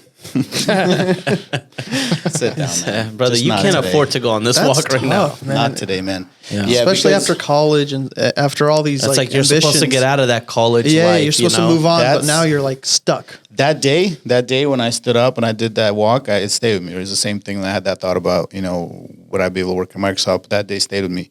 Those these like pinnacle moments where they like, capture that. Yeah. It just indents you. Yeah. And I'm like, remember this moment, man. Like, Yeah. this is never going to happen again, Yeah. Like, it better not happen again. Yeah, internal conversation. So practically, what'd you do? Man, so that was actually the first office I ever had for Conquest SEM, which was not called Conquest SEM at that time. But that's when I got back into techie computer stuff. Okay. I start to boomerang back into that call of the childhood, like, man, I love computers. I'm good with computers. Somehow I do this stuff very naturally. So I started building kind of my first marketing, website building business. And I had a lot of different businesses, man. I've done a lot of different businesses, man, unsuccessfully. So I've always been completely motivated by having a business. I have. When I was in high school, in 11th grade, a teacher told us to write a paper about where you're going to be in 5 years. And one of the main themes of that paper is that I would have a business and I would employ people. And the reason I wanted to have a business is because I wanted to employ people and I wanted to give them like raises on Christmas, and I wanted them to go buy gifts for their kids. And that was like my whole point of the business. I had like another dude, like I need to live. I said I would live in some like dinky apartment with like, like whoever was with me, and we would build this business and like we would treat our employees really well. That was the whole point. Love that. It's just weird, man. I don't know why my mind was always about I have to do something to help people. It's Yeah. kind of a weird thing, but so building the business, I was driven. Like, I wanted to be an entrepreneur at some point very hard. But, I have these tech skills. And so now I start this path and I'm doing this, marketing agency. And that was those very early days. Basically, man, you go through a lot of bumps that journey. Like, once I kind of learned this game and I was working for free, I'll be like, hey, do you need a website? Hey, do you need marketing? Can I do this for you? Like, just let me do it for you. Like, pay whatever you want. I'll tell people, just pay whatever you want. I figured, like, it's cheaper to just do it for whatever they pay me than to pay someone to go to college again and get an education. My education now is going to be on the street. Yeah. I'd show up at your door. I'd say, how much are you willing to pay me for this? Done deal. Right. Let's go. I had a whiteboard, and I had all my expenses, and I had all my income. And I had to also I did a lot of, what do you call it? It's like single day jobs. So I'd get Just odd jobs or whatever. Yeah, you it get a is. call like 7 a.m. Yeah. And they tell you have to show up at this address. Can you do it? Oh yeah, you're just a hand. Yeah, I'm a hand that day. No. Yeah, I'm there. I'm dressed up. I'm tucked in. I got good, Temp job. job. And I would do that when I had to like make the ends meet. And I had that whiteboard, and I would know like I got 1 more week left to pay rent, and I never miss rent. You know, it was just a respect thing. I will do whatever it takes, you know, to get that money from my landlord because that's not his problem. You know, so that's kind of my theme is like, I never told anyone in my family, like, oh man, like I'm like living in a basement on a mattress. And that's kind of the genesis story is that at that point I'm, you know, living in this basement and I slept just on this basic mattress, had nothing else. And I had a friend who gave me his beat up car that like didn't work. It barely worked. It would shut off and the AC didn't work and the heater didn't work. And it's like winter in Massachusetts, but it got me from point A to point B at minimum. Right. And it was stick shift and it would just turn off in the middle of the road. So I would have to, you know, start it as it was moving again. So at least it was stick shift so you can jump start that. You can jump start it while you're moving. That's what I had. And he just gave it to me because it was just a junk car at that point. And I was living in this basement. That's when the genesis began when I said, man, I got so much, you know, skill and talent. It's just not connecting. And I have to really figure this out. So I said, what's like the biggest company I know about? And it was Google. And I began to learn about how Google makes money. Yeah. It's kind of such an interesting thing because when I got into that, it was not a thing yet. You know, it wasn't like so known. There's no college courses. There's no certifications. Right. It was just like weird people from the corners of the earth who were like, yo, like I can, like I'm doing this thing. And then you just start doing it. And so I was one of the first people like who started doing Google Ads like 10 years ago, 12 years ago. Obviously, there's many people doing it, but like I got in pretty early. 12 years ago, you know what I mean? It was still new. It was still very new. And so, and when I got into that and I started talking more about it, one day a friend reaches out to me from high school that I didn't even talk to. And he said, hey man, like you seem to like know this stuff and we're looking for people like you. So I asked one of my buddies, I had to go to Boston, you know, first time, got to go to Boston. I'm like, hey, I got. That was the first time you had went to Boston? Not the first time I went to Boston, but the first time I'm going to Boston for like for a reason, for business. I got a job opportunity, man. Yeah, I might get a job. I mean, take all this path. Doing something you like. You took that clunker car over there? No, it was a good buddy of mine. He gave me his like nicer Nissan, whatever. It was a huge snowstorm, and it took me like 3 hours to get there because I had to drive through a snowstorm. Yeah, and the shoes I had on at that time were like nice shoes. Whatever I had a hole in them. So, like, no one knows this at the interview, but, like, by the time I walked into the office and everything, I had to walk through the snow. My feet were all wet. Goodness gracious. Yeah, I borrowed the car to get there. I borrowed the gas money to get to the interview. That's awesome. I do the interview. While I'm driving back home, I get an email from them saying, we're not going to take you. Thank you for coming. Oh, I'm not even home yet. Who was interviewing? Like, what company was interviewing you, or was it just your friend's company? No. It was like an actual company. They were actually very early in the SaaS game. Was WordStream. Okay. And but that was brutal. I was like, you didn't give me like an hour.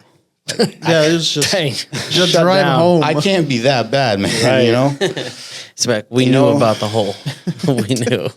Man, you know, something hit me like my body. I had to pull over and I passed out. Like, I stopped the car and then almost immediately I just shut down because, man, the anticipation, the thing that like that light that finally appeared at the end of the tunnel, the work finally, something happening, just got burnt out so fast. Yeah. And it hit me like physically. I had to just stop and I passed out for a few hours and I wake up and my phone's and my buddy's like, where are you at? Like, it's already so late. And I'm just like, man, where am I at? Like, I don't even like, you know. Yeah, just out of it. I didn't tell them like what happened. Again, like that's just like I just never could communicate to people that like this is happening. Right. Like I'm in this like weird place. I need help. I need someone to kind of like help me connect. I just said, hey, I need to go to Boston for an interview.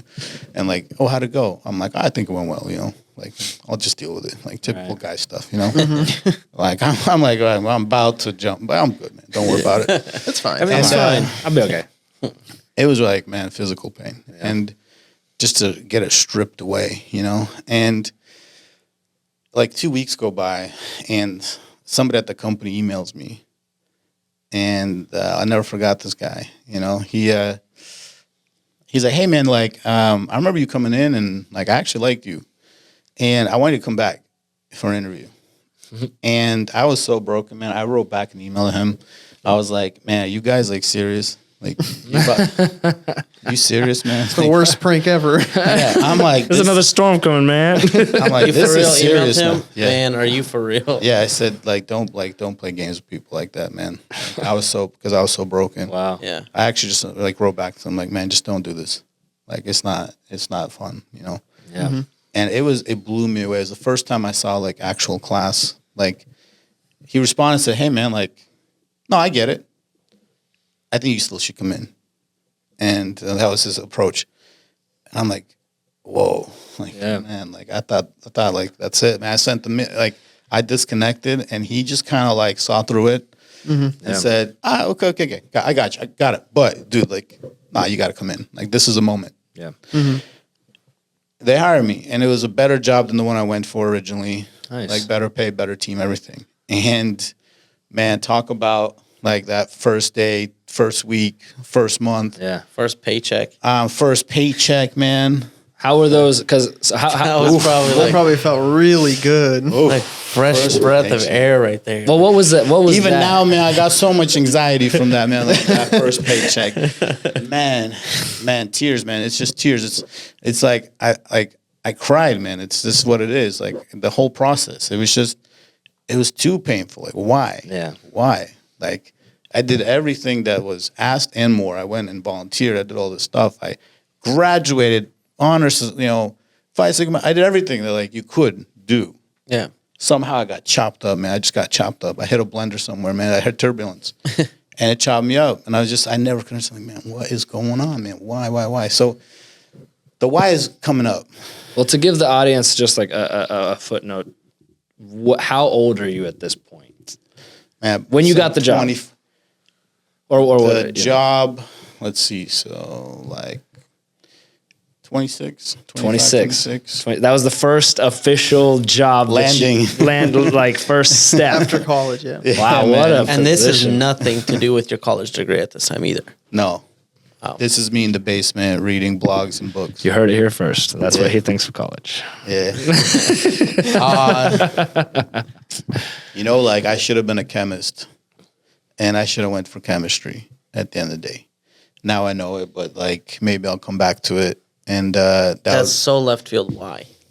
we'll get into that. We'll get into that. That was just so left field. Yeah, Walter White up here, dude. Yeah, let's get into that towards the end. I'll get into kind of like the greater meaning to it all in a way, and I think chemistry is one of the best explanations. Physics and chemistry are actually like the most super powerful things I've learned besides the computers and technology. Right. So anyway, I am so fascinated by it. That's all.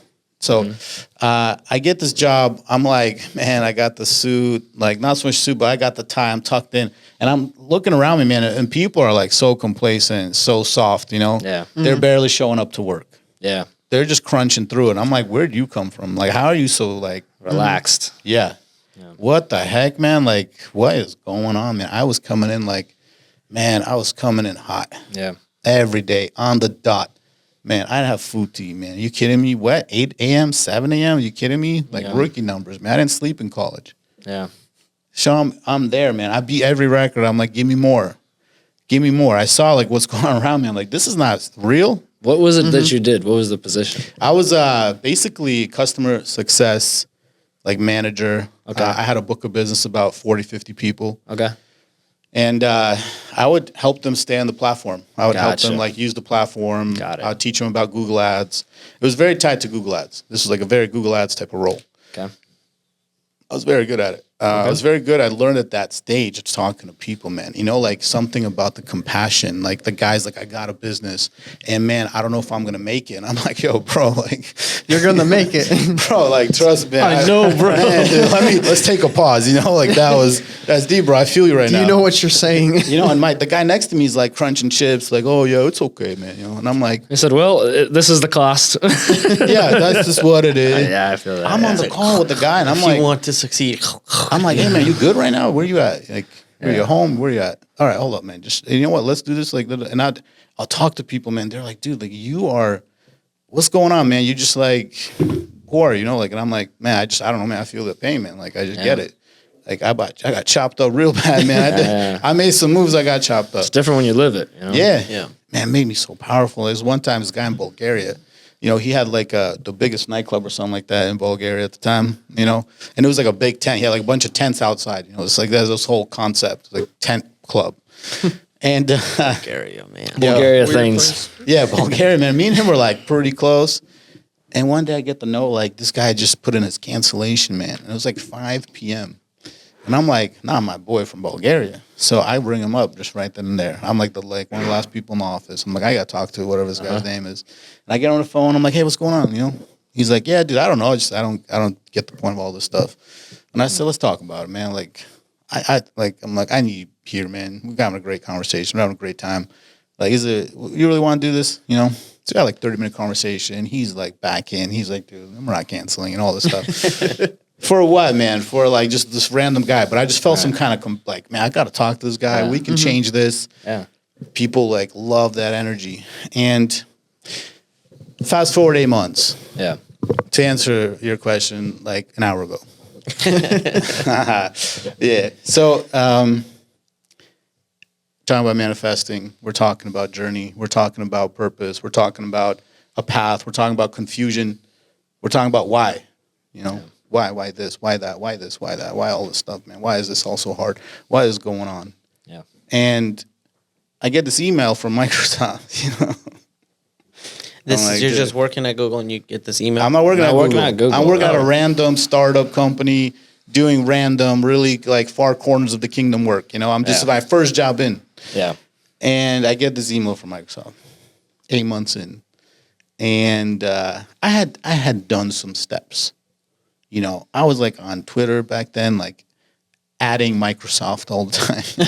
Oh, so You're trying to get their attention. so he said Microsoft found me, but I did found them first. did a lot of work there. Well, you know what I mean by that You is love that breadcrumbs. I never thought I would get a job there. Yeah, well that I wanted to I just wanted to have them like know I existed. Yeah. And said, hey man, like since I was 8 years old, man, like Yeah. I love you guys. That's all I want you to know about me. Like I love you guys. Wow. I grew up looking up to you. Love that. Is that And still on your Twitter profile?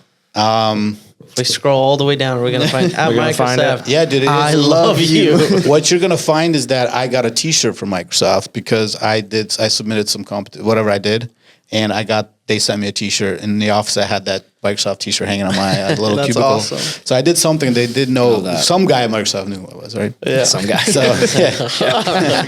Got him. Because like when I got hired, I reached out to him like, "Hey, it's me." He's like, "Oh yeah, cool." Like, Great. He said, wait, Shipping and receiving knows you, but nobody else.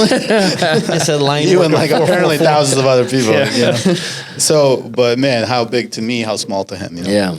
And man, they reached out. So I'm like, damn, Microsoft reached out to me. I'm like, man, are they confused? But okay, you know, okay, you know, okay. And this is the first time I felt like I felt powerful. Yeah. I was like, these guys have no clue, do they? Like, Yeah. I go to the interview, and it was a contract position. So they weren't looking for like someone to work at Microsoft. They just needed someone to just do regular contract work for them. Freelance work, right? It's not freelance. or is it like specific you're jobs? in the office, but Okay. you're not part of Microsoft. Okay. You don't got the privileges, the benefits. Right. You got a whole different paycheck, Okay.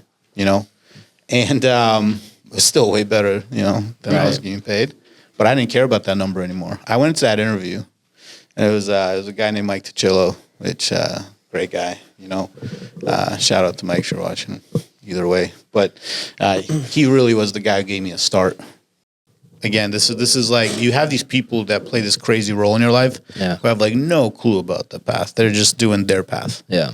And there's this collision of paths, and like he's done his good in that sense. Right. He's done more cosmic good than he even will ever know. Yeah. And I've told him like, man, like you know, you've helped that one move. And to him, it was like, you know, he's already working at Microsoft. Like this is contractor position. Like, you know, So who is this guy? so insignificant. He was like, I think at the time he was an AE or like a sales manager. Why is he significant to you? Because he's the one who interviewed me Okay. for this role. And I get into that interview. So I come in that interview that day. I'm like coming in hot. I get in that chair and I say, hey, Mike, 7 a.m., 8 a.m., 6 a.m., work till 6, 8 p.m., bring you a coffee, spreadsheets, run camp, whatever you want. Like, Right. I don't care what I do as long as give me a corner in this office anywhere. Right. And I will just work, you know, I will just work. Like you don't know how close I am to something that like I thought was impossible. Right. And he just kind of was like, dude, okay, like, you're a weirdo, man. Wow. It's not that deep, bro. Yeah, people ain't fighting for this role, man. Like, trust me, people fighting for much bigger roles.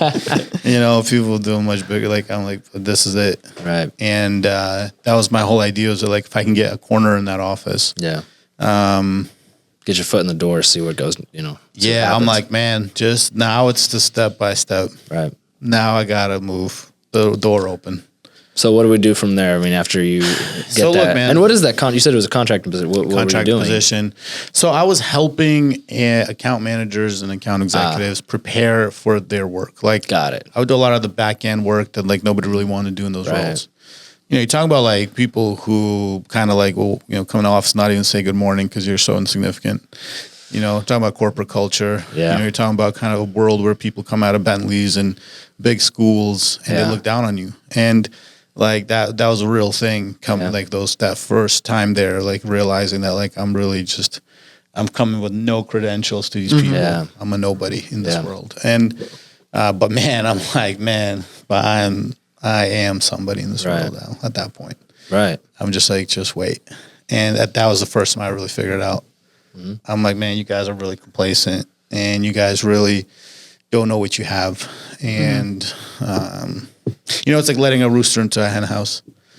And you make a lot of mistakes because of that. Because, man, like the monumental shift that happened very soon after that and the role that I was given and the work I was given, coming from that background, man, like, you know, and it's a lot of pressure. So what happens is this, man, 6 months in, I'm doing some pretty incredible work and like sales managers at the time and like AEs that are working with me, like pretty bright people, you know, it's Microsoft. Like there's a lot of bright people. Yeah. They're like, and I'm the guy, you know, by the way, like I'm doing my job, but then like on lunch break, I like go to the other side of the office. Like I go to like 2 floors down. So I'll go to like the Microsoft devs or I'll go to like the Xbox people. Yeah. Like, what are you guys working on, man? Like, this is my name, Armen, man. Sick. I think this is dope what you guys do. It's awesome. You know, and they were always like, yeah, corny, man. We know who you are, type of thing. But I would come back. Yeah, I would come back and then I would wow them. I'm like, I just wrote a script, man. I just wrote a program. And they're like, what? Like, what'd you do? Like, Who are you? Okay, buddy, let's see it. no. They were just like, they're like, we get paid for this. You just did it. I'm like, yeah, I just went home and like I spent like, you know, 3 weekends building this. Yeah. And they're like, oh, dude, like, damn, man, like you got to be one of us. I think you got to be on this side. And I'm like, well, maybe it'll happen, you know. But like, I'm in this more sales organization, sales role, and all that stuff. But the sales team people were like, again, this is like culture there, you know. It's just like a weird culture. And these dev guys, they're just like, oh wow, man, credentials, man. Like you're doing some work, you put in the work. Like it don't matter where you're from, you can code something like this just on your own. Like, so these guys see me.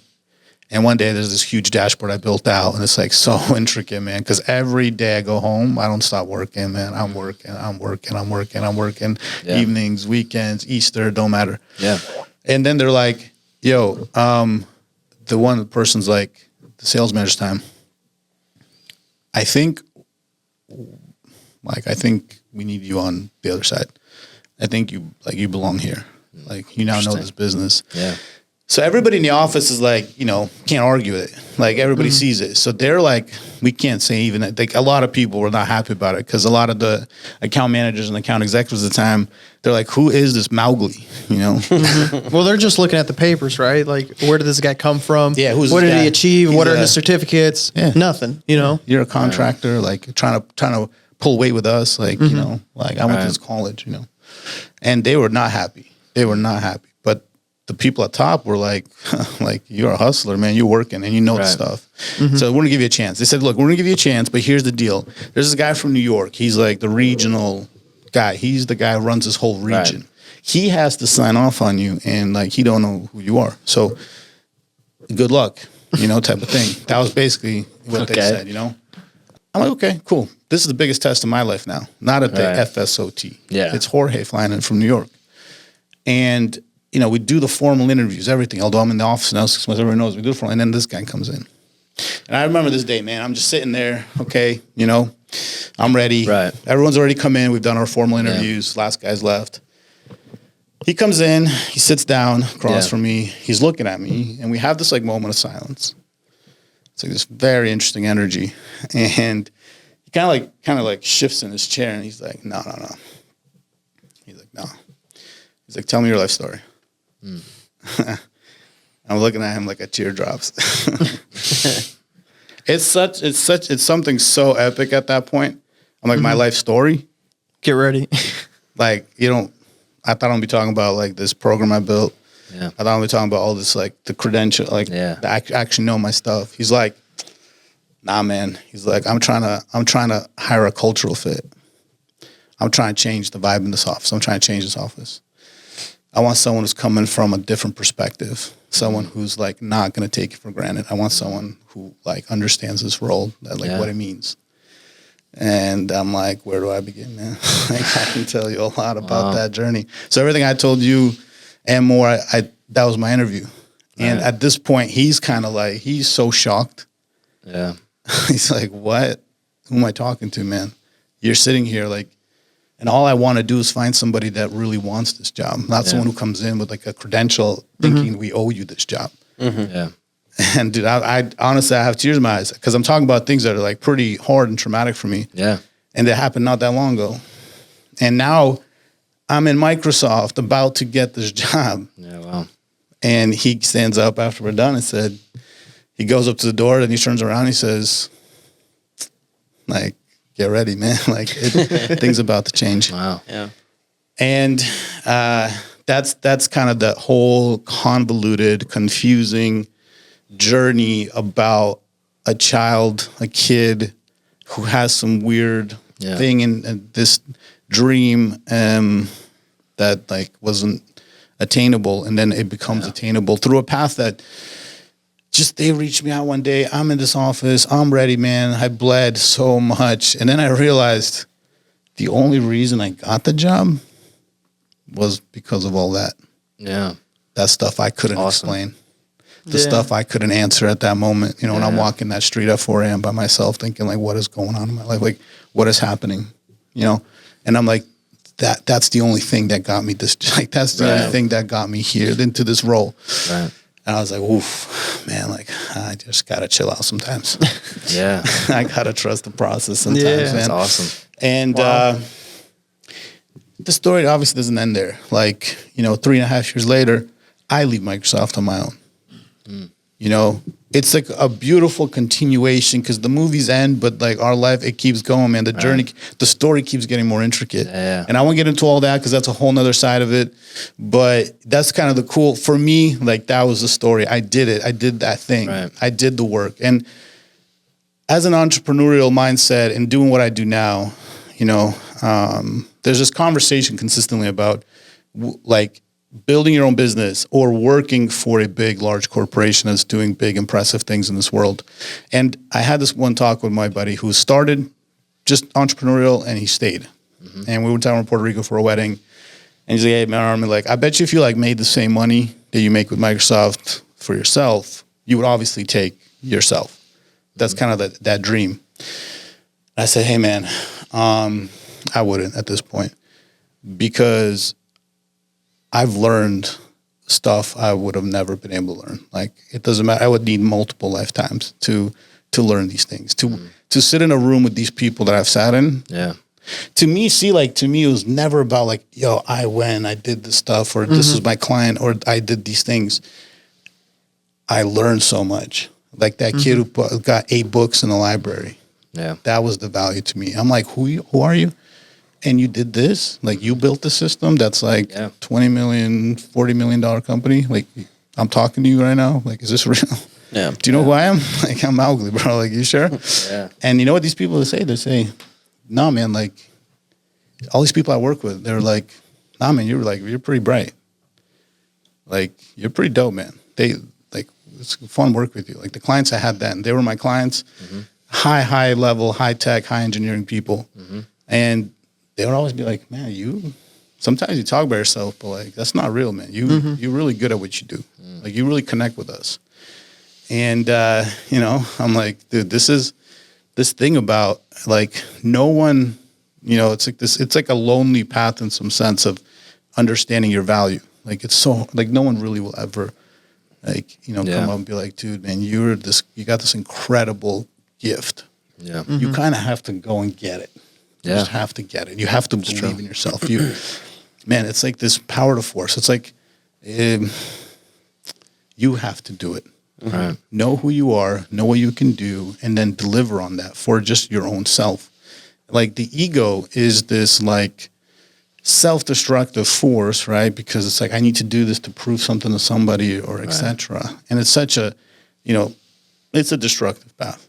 So was that the process? So once you said you mentioned that you stayed with Microsoft, and it was a really big part. Clearly, it was this exodus event in your life, right? Like, because you were built like even from when you were a kid to then after high school, then to with everything that happened, you get to Microsoft, but then you said you left, right? So you clearly had to leave for a bigger reason or for a good reason. And then so what was that process and why'd you leave? Yeah, because like like I slayed the dragon in a way. Yeah, and like the story didn't end there, The story didn't end there, man. Like the goal as a kid maybe is not the goal of the grown-up Armen. Yeah. Like being comfortable in this cushiony like corporate job. Like, man, I could have just sat there, collected, invested stock. I could have continued to grow my portfolios because Microsoft just throw money at you and all that. Yeah. And just take that path where it was super comfortable, super all set. Right. Something in me just said, man, like with all due respect, like with full understanding of like, this was my dream. Yeah. I'm not ready to just settle in. Yeah. It's not done. The story's not done. I've slayed the dragon. I've done the thing. I don't want to hurt Microsoft. I don't want to leave in a way where it's like, oh, like I'm so good now. Yeah. That was never the point of that. The point of that is like I was given that moment to close that eclipse of saying like you're never no longer not good enough or something. Yeah. Right. So I kind of want to hop back what you mentioned earlier. You were saying you were off. Your buddy was telling you in Puerto Rico, hey, if you had, let's say, $400K and you were doing it by yourself versus a job, not necessarily. So you're implying that you would take a corporate job. Why? Yeah, like Aaron from Salesforce, shout out to you. Hit me up, I'm waiting. But like, yeah, okay, there's rules to my game. Like there's in just the same way when I was in high school and before, that my path is not to achieve some kind of material magic in this world, to like show up on a Bentley somewhere or to flash a watch and to say, look what I did. Like, I'd rather like sit there and figure out why this watch is valuable, what makes it tick, what was so good about this watch, who built it, what was the story behind it. I'd love to work for a brand that did something great that I can be like, wow, man. Microsoft is definitely one of those brands. Yeah. So today, if like a corporate company comes to me that I'm like highly motivated by, that I know I'm about to like elevate my learning and knowledge about this world and what is done in this world in a significant way, I can't miss that opportunity because these are rare opportunities. And the stuff I learned at Microsoft is stuff that very few people will get access to, bottom line. Yeah. That's the thing. Otherwise, if it's just money, I ain't going to take that role. Mm-hmm. Right. So that's a very interesting concept because, you have the pride of an entrepreneur. People have this pride of an entrepreneur saying, hey, I'm going to do this. I'm going to make my money. But then when you like take a step back and you start thinking about your imprint and your reach. So it's like as a small business, for example, you'll hit your millions, maybe you'll hit deca millions, 100 millions, right? But then when you have that entrepreneur spirit and then you're in a company, your reach is so much farther. So like the entrepreneur side of it, it's like you have to, at some point, you figure out what you really care about. Is it how much you can reach with this like mind, these ideas you have? And if that means, swallowing, hey, it's not, if I'm going to be a small business, I'm going to have to deal with this like bull crap of like, oh, I need to pay rent or I need to make sure these people get paid versus, hey, I can now be a part of a team, a C-suite executive at Microsoft with all of these brilliant ideas, but I don't have to worry about these mundane things like paying rent, doing this. Like it doesn't matter, that's all taken care of by this conglomerate. Now, all my focus is like, I can really just reach further and further, something I would never be able to achieve in my lifetime because I'm not limited by the confinements of building something and like wasting my brilliance on this. All right. So imagine right now you go down, the hallway in your job and you talk to one of the guys who built AI Google. Right. You're going to know. Different concepts. You're going to know about AI. Right. Yeah. Not from a blog, not from YouTube, but you're going to know about AI. Like you're going to have a conversation. They're going to tell you, yeah, man, well, this is how we're doing things. And this is what we're doing. Because you know what? This is happening right now. There's people in the office right now building it, the actual thing that we're talking about every day. And when you see that and you realize, man, this is built. Right. It's like humans every day are building these things. This is a real thing. This studio, this place is a real thing. This is a place on this earth that we come to and we do all this. This is happening. The same way that people are building everything that we engage with on a daily basis. Yeah, like that would be exciting, right? That would be really cool. Like right now in the AI game, like AI agents is the new wave. We're just getting started. And that's like the new tip of the spear technology, AI agents, and what they're going to do. And so in my work now, what I do, what makes me dangerous, what always made me dangerous, what always made me actually very valuable is that just like 10 years ago, 20 years ago, whatever, I was always building something on my own for my own purpose, for my own vision, for my own reason. You don't need to tell me what to read. I'm going to go and read. I'm going to go and write a piece of code on a weekend and show it to a dev just because that's what I want to do because I feel like that's what I need to do. Right. That thing makes me pretty powerful because right now, we're learning everything we can learn. We talk about marketing. We talk about website, web game, branding, storytelling. Right now I'm telling a story. I'm talking about a story about my life, but you talk about a story of a brand, helping people in a nutshell. Businesses in general. What's your dream? What's your goal? What's your why? Like you want to build generational wealth for multiple generations. That's a story. And you get to that, you get through those steps in that story by visualizing, by understanding, by having the right people in your corner, by taking the proper steps, by going through the problems, but also by understanding that no one in that journey will be able to take those steps for you or understand you or be able to tell you anything meaningful about those steps. You're going to have to do those steps. Right. And then you have to make those decisions to get the people connected to you. And so I love my job in that sense that I have to learn certain things about this world and I bring that to my clients. Yeah. And right now it's AI. It's some couple things that we're working on now, right? So like rapid app development, which is a very fun field right now. Using generative AI is a very big field right now. Is it to build apps? To build apps, yeah. Like I have a team of devs that I work with, plus the right proper tools and using AI to help us code better is a real thing now. So it's very powerful. It's very interesting to watch. Why? Why'd you end up leaving Microsoft and leaving the corporate world to begin Conquest SEM? Yeah. Okay. Keep in mind that it's not a straight path, and it's not going to stay a straight path. I left corporate. I left Microsoft to join a different company at the time to become a VP of an agency, a marketing agency, like a VP, a vice president position, like we're going C-level people technically. Yeah. It was the logical next step. It was much smaller than Microsoft, right. But it was an agency and I had no clue what that world was about. Right. But something compelled me about the challenge, that like this was the next challenge. Yeah. And the door opened and I took it, and man, I'll never be able to tell if that was the right move or not until like I get to my last day on earth is the way I'll tell you right now. And I can't tell you. You regret it? Can we book you for that podcast on your last? Do you regret leaving Microsoft?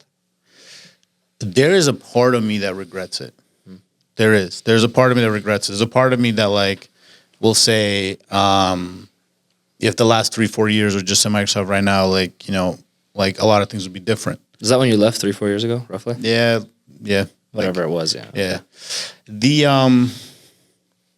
more actually, more now. If I think about it, it's actually 6 years ago. Oh, but wow. Yeah, it's been some time, man, and I've worked at LinkedIn since then too.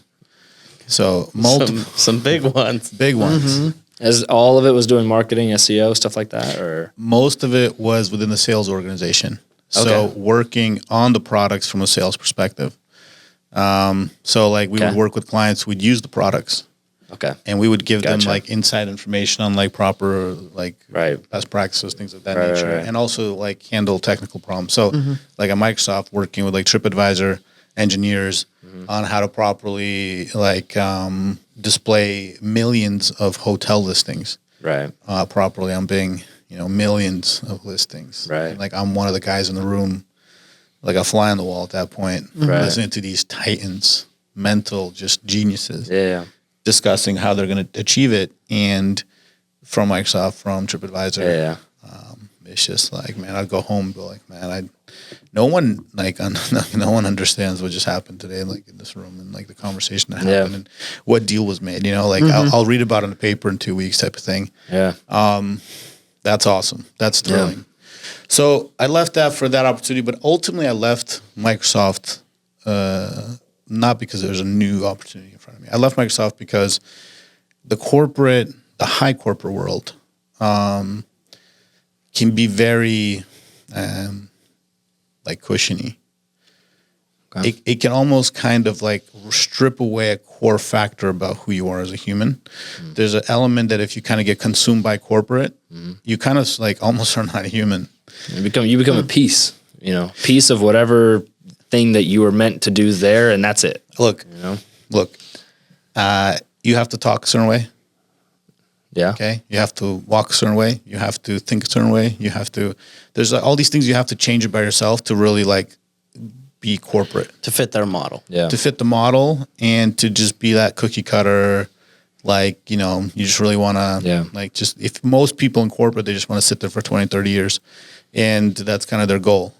And I'm proud to say like, that was never my goal. And I'm proud to say. Yeah. It's not an achievement to me.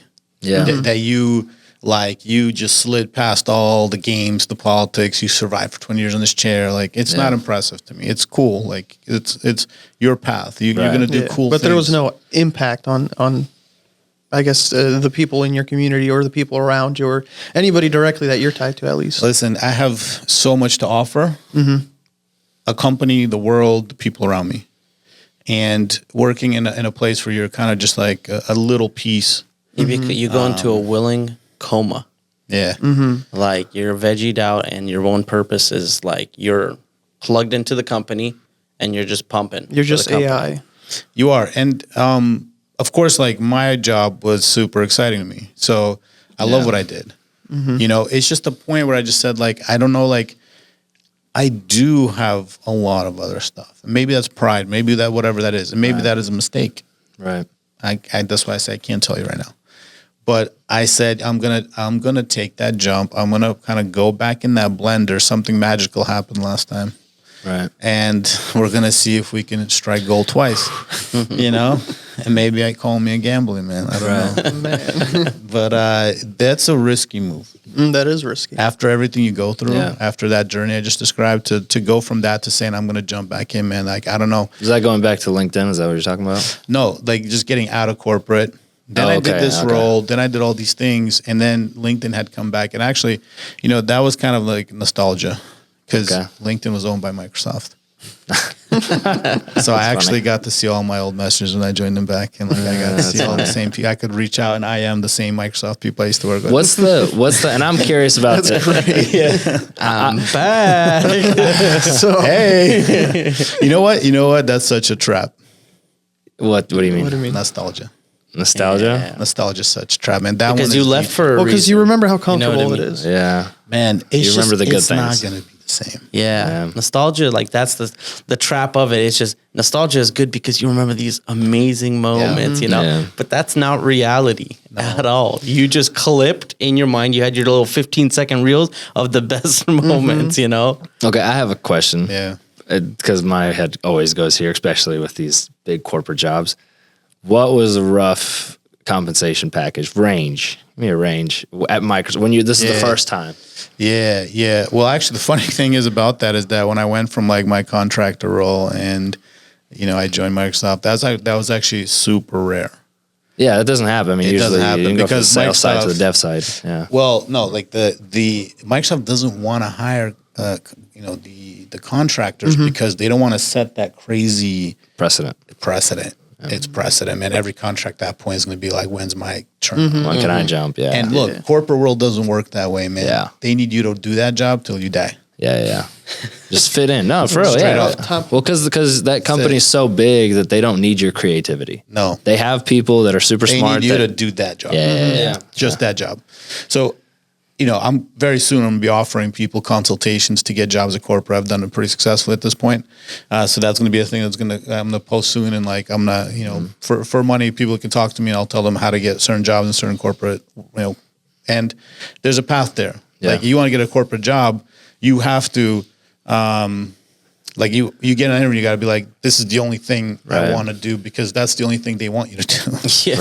Right. They don't want to know how I'm ready great you to are. dedicate my Yeah. life. I Clicking that love button. spreadsheets. Yeah. So this is like this will give you some proof to the pudding because like I put myself in a bad position to return to corporate when I say that, right? Yeah. Because every recruiter is going to be like, gotcha. Like you're not actually committed to this. You're not going to do this whole thing. And I'm like at that different place now where Yeah. I'm like, listen, guys, I had already told you I'm only going to join you when you give me something really significant to join. Yeah. At that point, you have me because you know what's going to drive me. Right. So I'm not interested anymore just to join you for the name. I've got the names in the resume. It's done. Like I want to do some meaningful impact. Right. So if you have that, call me up, Aaron for Salesforce, Wayne. Anyway.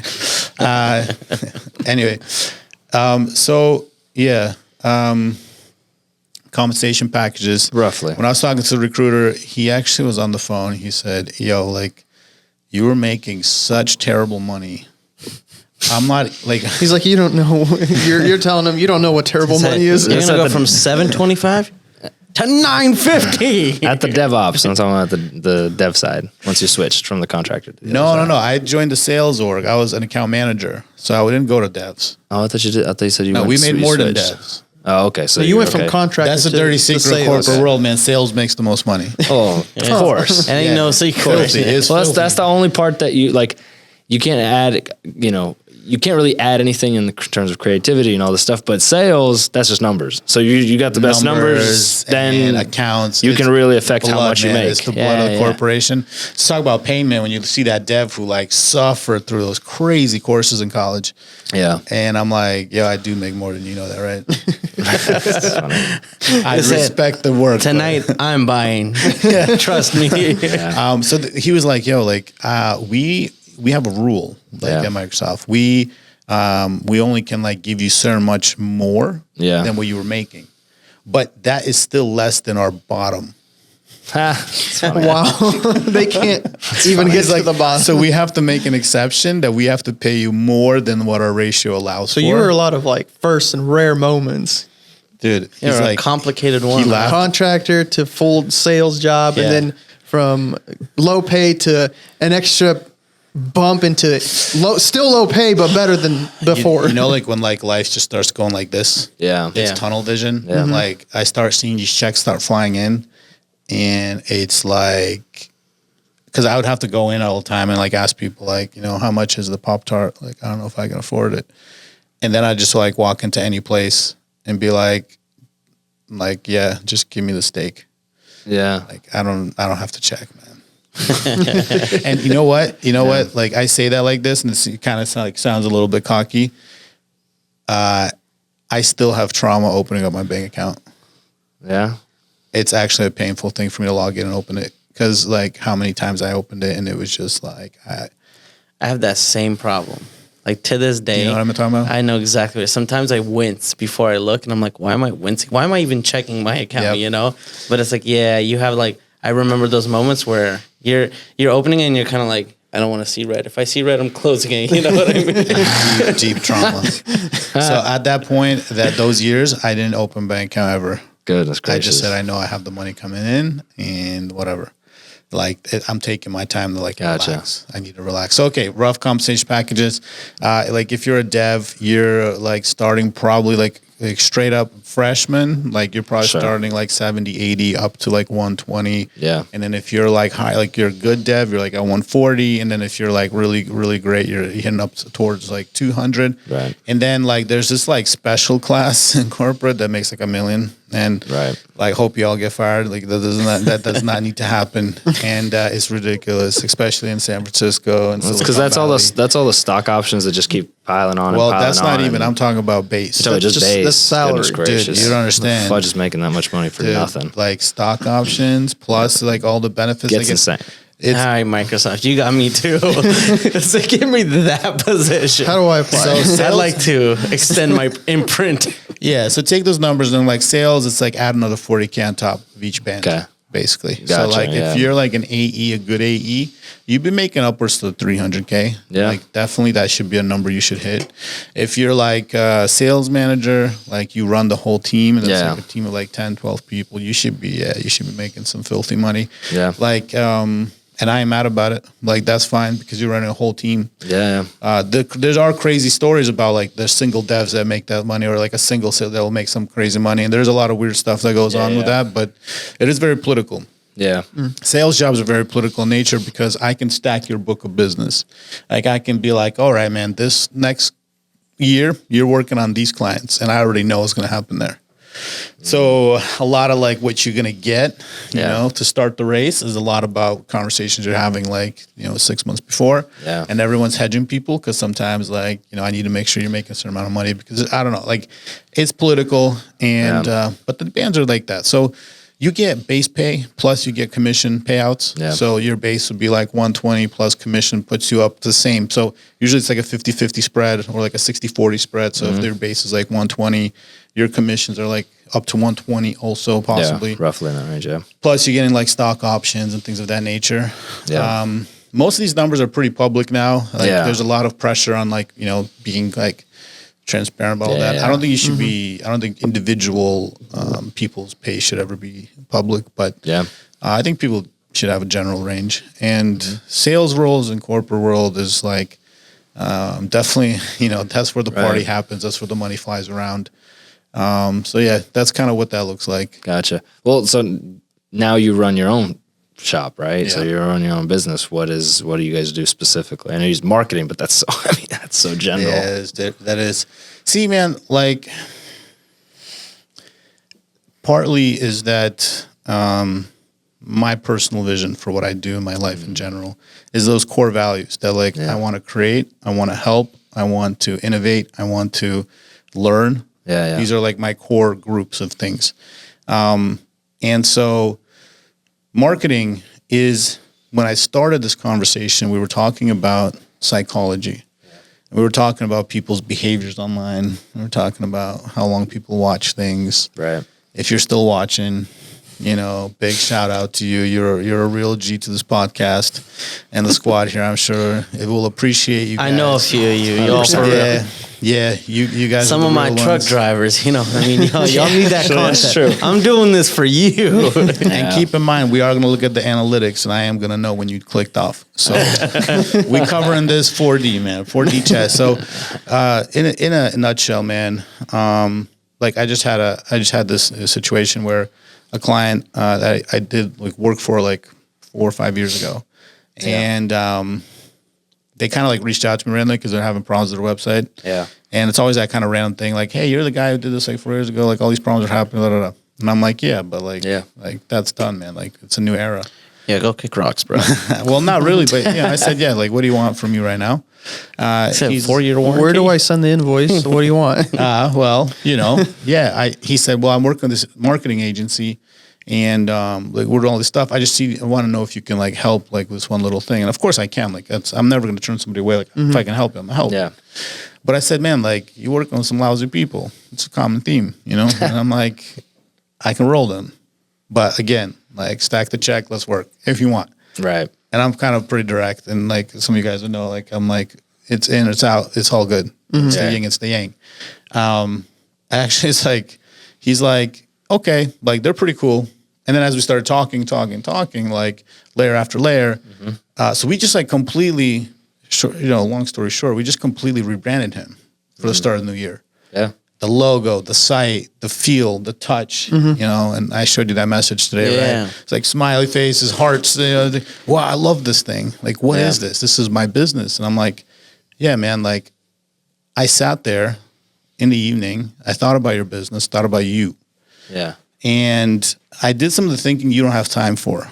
Like I kind of came in and I said, man, like, what is this next step? What is this next Like you talk like, what is my job? Yeah, I'd be like, I can run ads for you. But really like what my job is like, man, what are we doing here? What are we all doing here? You know, like, what do we want to be doing here? Right. So I come and I say, hey man, like we're going to change the name of your business and I'm going to change your logo. It seems small. He's like, I love my logo. I actually built it from 5 years ago. And I tell him, dude, your logo looks terrible right now. He's like, you made it. I'm like, yeah, but that was 5 years ago, man. It's a new world. You're not paying me for 5 years ago. You're paying me It's for a now. new world, man. And I see something completely different for you.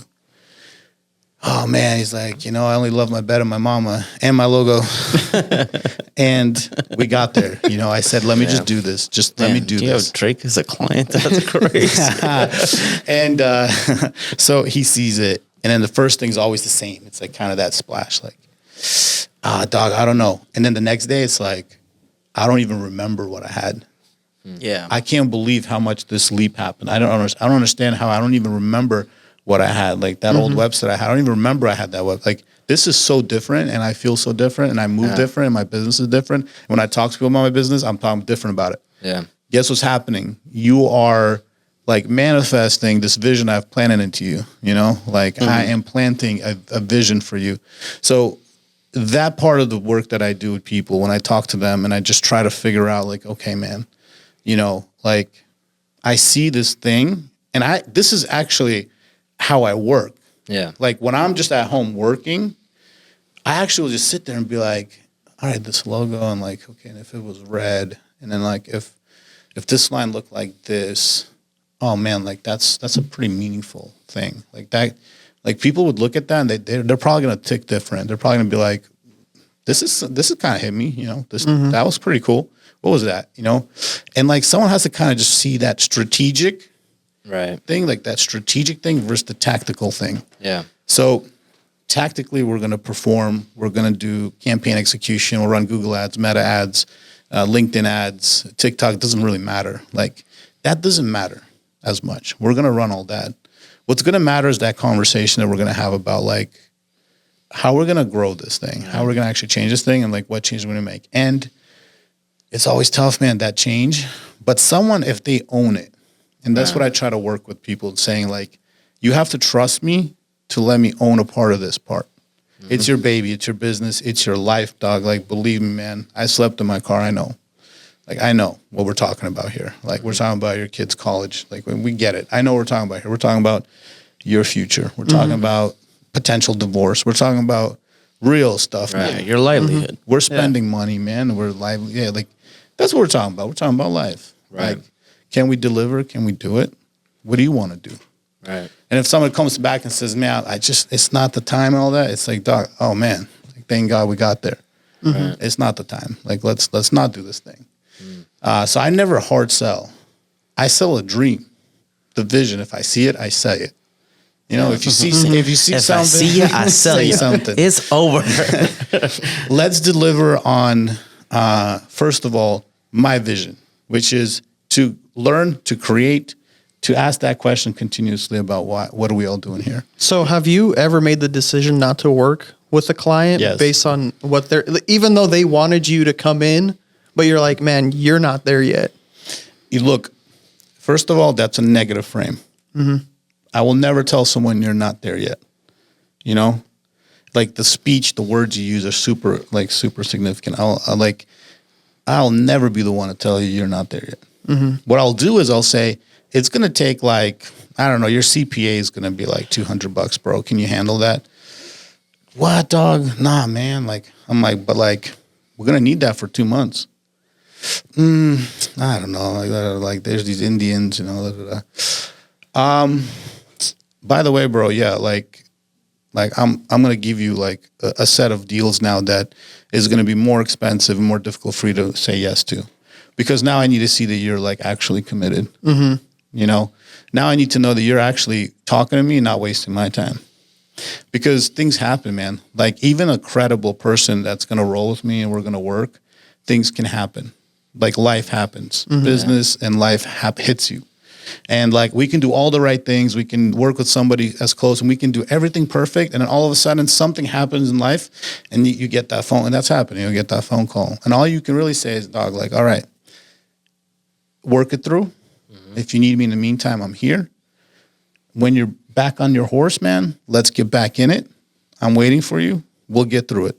Right. That's the best. And I've had these calls with people, man, like it's tough calls where they're just like, man, I don't know what's going to happen. It's like, don't worry about what's going to happen. It's going to happen. Right. You know? Just, you got me. Let's do this. So there's this raw thing about it. Like this raw thing about working with people. That guy from Bulgaria, when I take that phone call, it's never personal.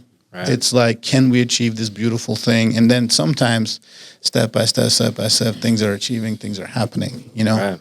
To look back and be like, man, like we did it. Yeah. You know, so there's certain clients now also I've worked with many years, I won't work with again. Because over time, just seeing that like my work was never valued. It was always a one-way relationship, and I have so much to offer. You know, that you have to draw those lines as well. So that's what that is. But I'll never look. One thing I want to say, because I think we're coming towards like an end. Yeah. And I've had a crazy last year. Like some health things came up. You know, things were getting very interesting. It was like the word I will use. You know, and I wasn't certain about like my timelines, my path. And that happened. You go through this stage in your life where something can hit you, like life hits you. And I had to take a hiatus, you know. I had to take a step back, and I had to, you know, like, man, like I don't have that much time, you know, regardless. You're going to die anyway. Like you're worried about dying tomorrow or whatever. Like, bro, it's going to happen. Yeah. And sometimes you kind of, you get that education. Like it comes and you're like, I was worried about something like dying, but like that's gonna happen, man. Like tomorrow, today, in 100 years, it's gonna happen. So at my time, I have very little time, and so positive framing, positive thinking, like being careful about the words you use and how you kind of frame people and yourself, is something I've really started to gravitate towards. Like, don't say like I hope something happens. Yeah, you know. Why are you like, it sounds like endearing, it sounds powerful, but if you're hoping, it sounds like you don't really have that much confidence. Yeah. So like when I talk to someone, they can be somebody who hasn't done a single thing yet. Yeah. I see that 10-year-old kid thinking about Microsoft, you know, and I'm like, you have no clue what you're capable of. Yeah. You have no clue like what you can achieve, right? Like, and I can't tell you, no one can tell you, no one can say no, no one can anything. Do not ask for permission is the thing. Do not ask for permission to do your thing. This is something about people for some reason that we always need to be validated by something or someone. This is such a pervasive thing about, I need to ask someone or I need to verify something and I need to like get some form of permission from this world to do this thing. And this has been like the powerful vehicle last year as I go and like certain people in my life and people I kind of like kept close. And you were going to run into that fact that like these people aren't going to really ever understand like what you need to go out there and do. Right. You might sometimes not even understand, you know? So stop like asking for permission, like embrace your path and your journey, whatever that may be. And just stay positive. It's like a simple way to put it, but frame everything in a perspective of like, what if everything goes right? Yeah. What if I land the plane? Yeah. You took it off. You're up in there. That. What if I land this plane? And that's the thought I always have continuously. And I'm doing something and I'm like, man, you back in that blender, man, and I'm like, but hold up, man. What if I land this, man? Hold up, check this. Check this, man. Nice. I'm about to grab the throttle. So that's kind of what I want to put a final note on. You know, that's kind of the exit is that whatever that dream may be, corporate, your business, your personal relationships, whatever it is, frame everything from that perspective, man, because Uncle Armen said it. It's going to work. That's really Trust good. me. Believe it. Love that. Yeah. Love that. Armen, thank you for being on the podcast. I think we just touched like the tip of the iceberg. I've spent like a day and a half here with you, and there's just so much more depth to what we could talk about. And it's like I catch it in our conversations that we're trying to go to this tangent, but we're like we're focused here. But hey, maybe sometime in the future we'll have a second episode or something like that. But thank you for taking the time to join us. And thank you guys. I know there's like a whole crew here working, and we're pretty late in the day, or in the night. So I really. We'll say this because it should be said, because we need to say the things we want to mean. Is that I hope this podcast and all the work you guys do, like the time you put into it, the dream, whenever this started, and I just did it right. Yeah, I hope. Yeah. Yeah. That's the example, right? Like I have to stop now. You guys are going to do some great things, and this is all going to work out. And that's not like that's kind of corny too to go in that route. But let's just visualize like the potential that's here in this room. Like I came out here, I flew out here for a couple things that we're doing. You know, we got our own thing, but we did this too. Yeah, we carved out this time to do this thing, and to me, it was super powerful. For you guys, super powerful. So what I see in you guys is that let this be the beginning. yeah. Let this just be the start, the setting of the table. And I want to see some incredible guests here on this podcast doing. Saying much better things to me, so I'm going to give that to you guys. That's my wish for this podcast, and I see it, and I will be back. Thank you, man. Thank you, man. Thank you.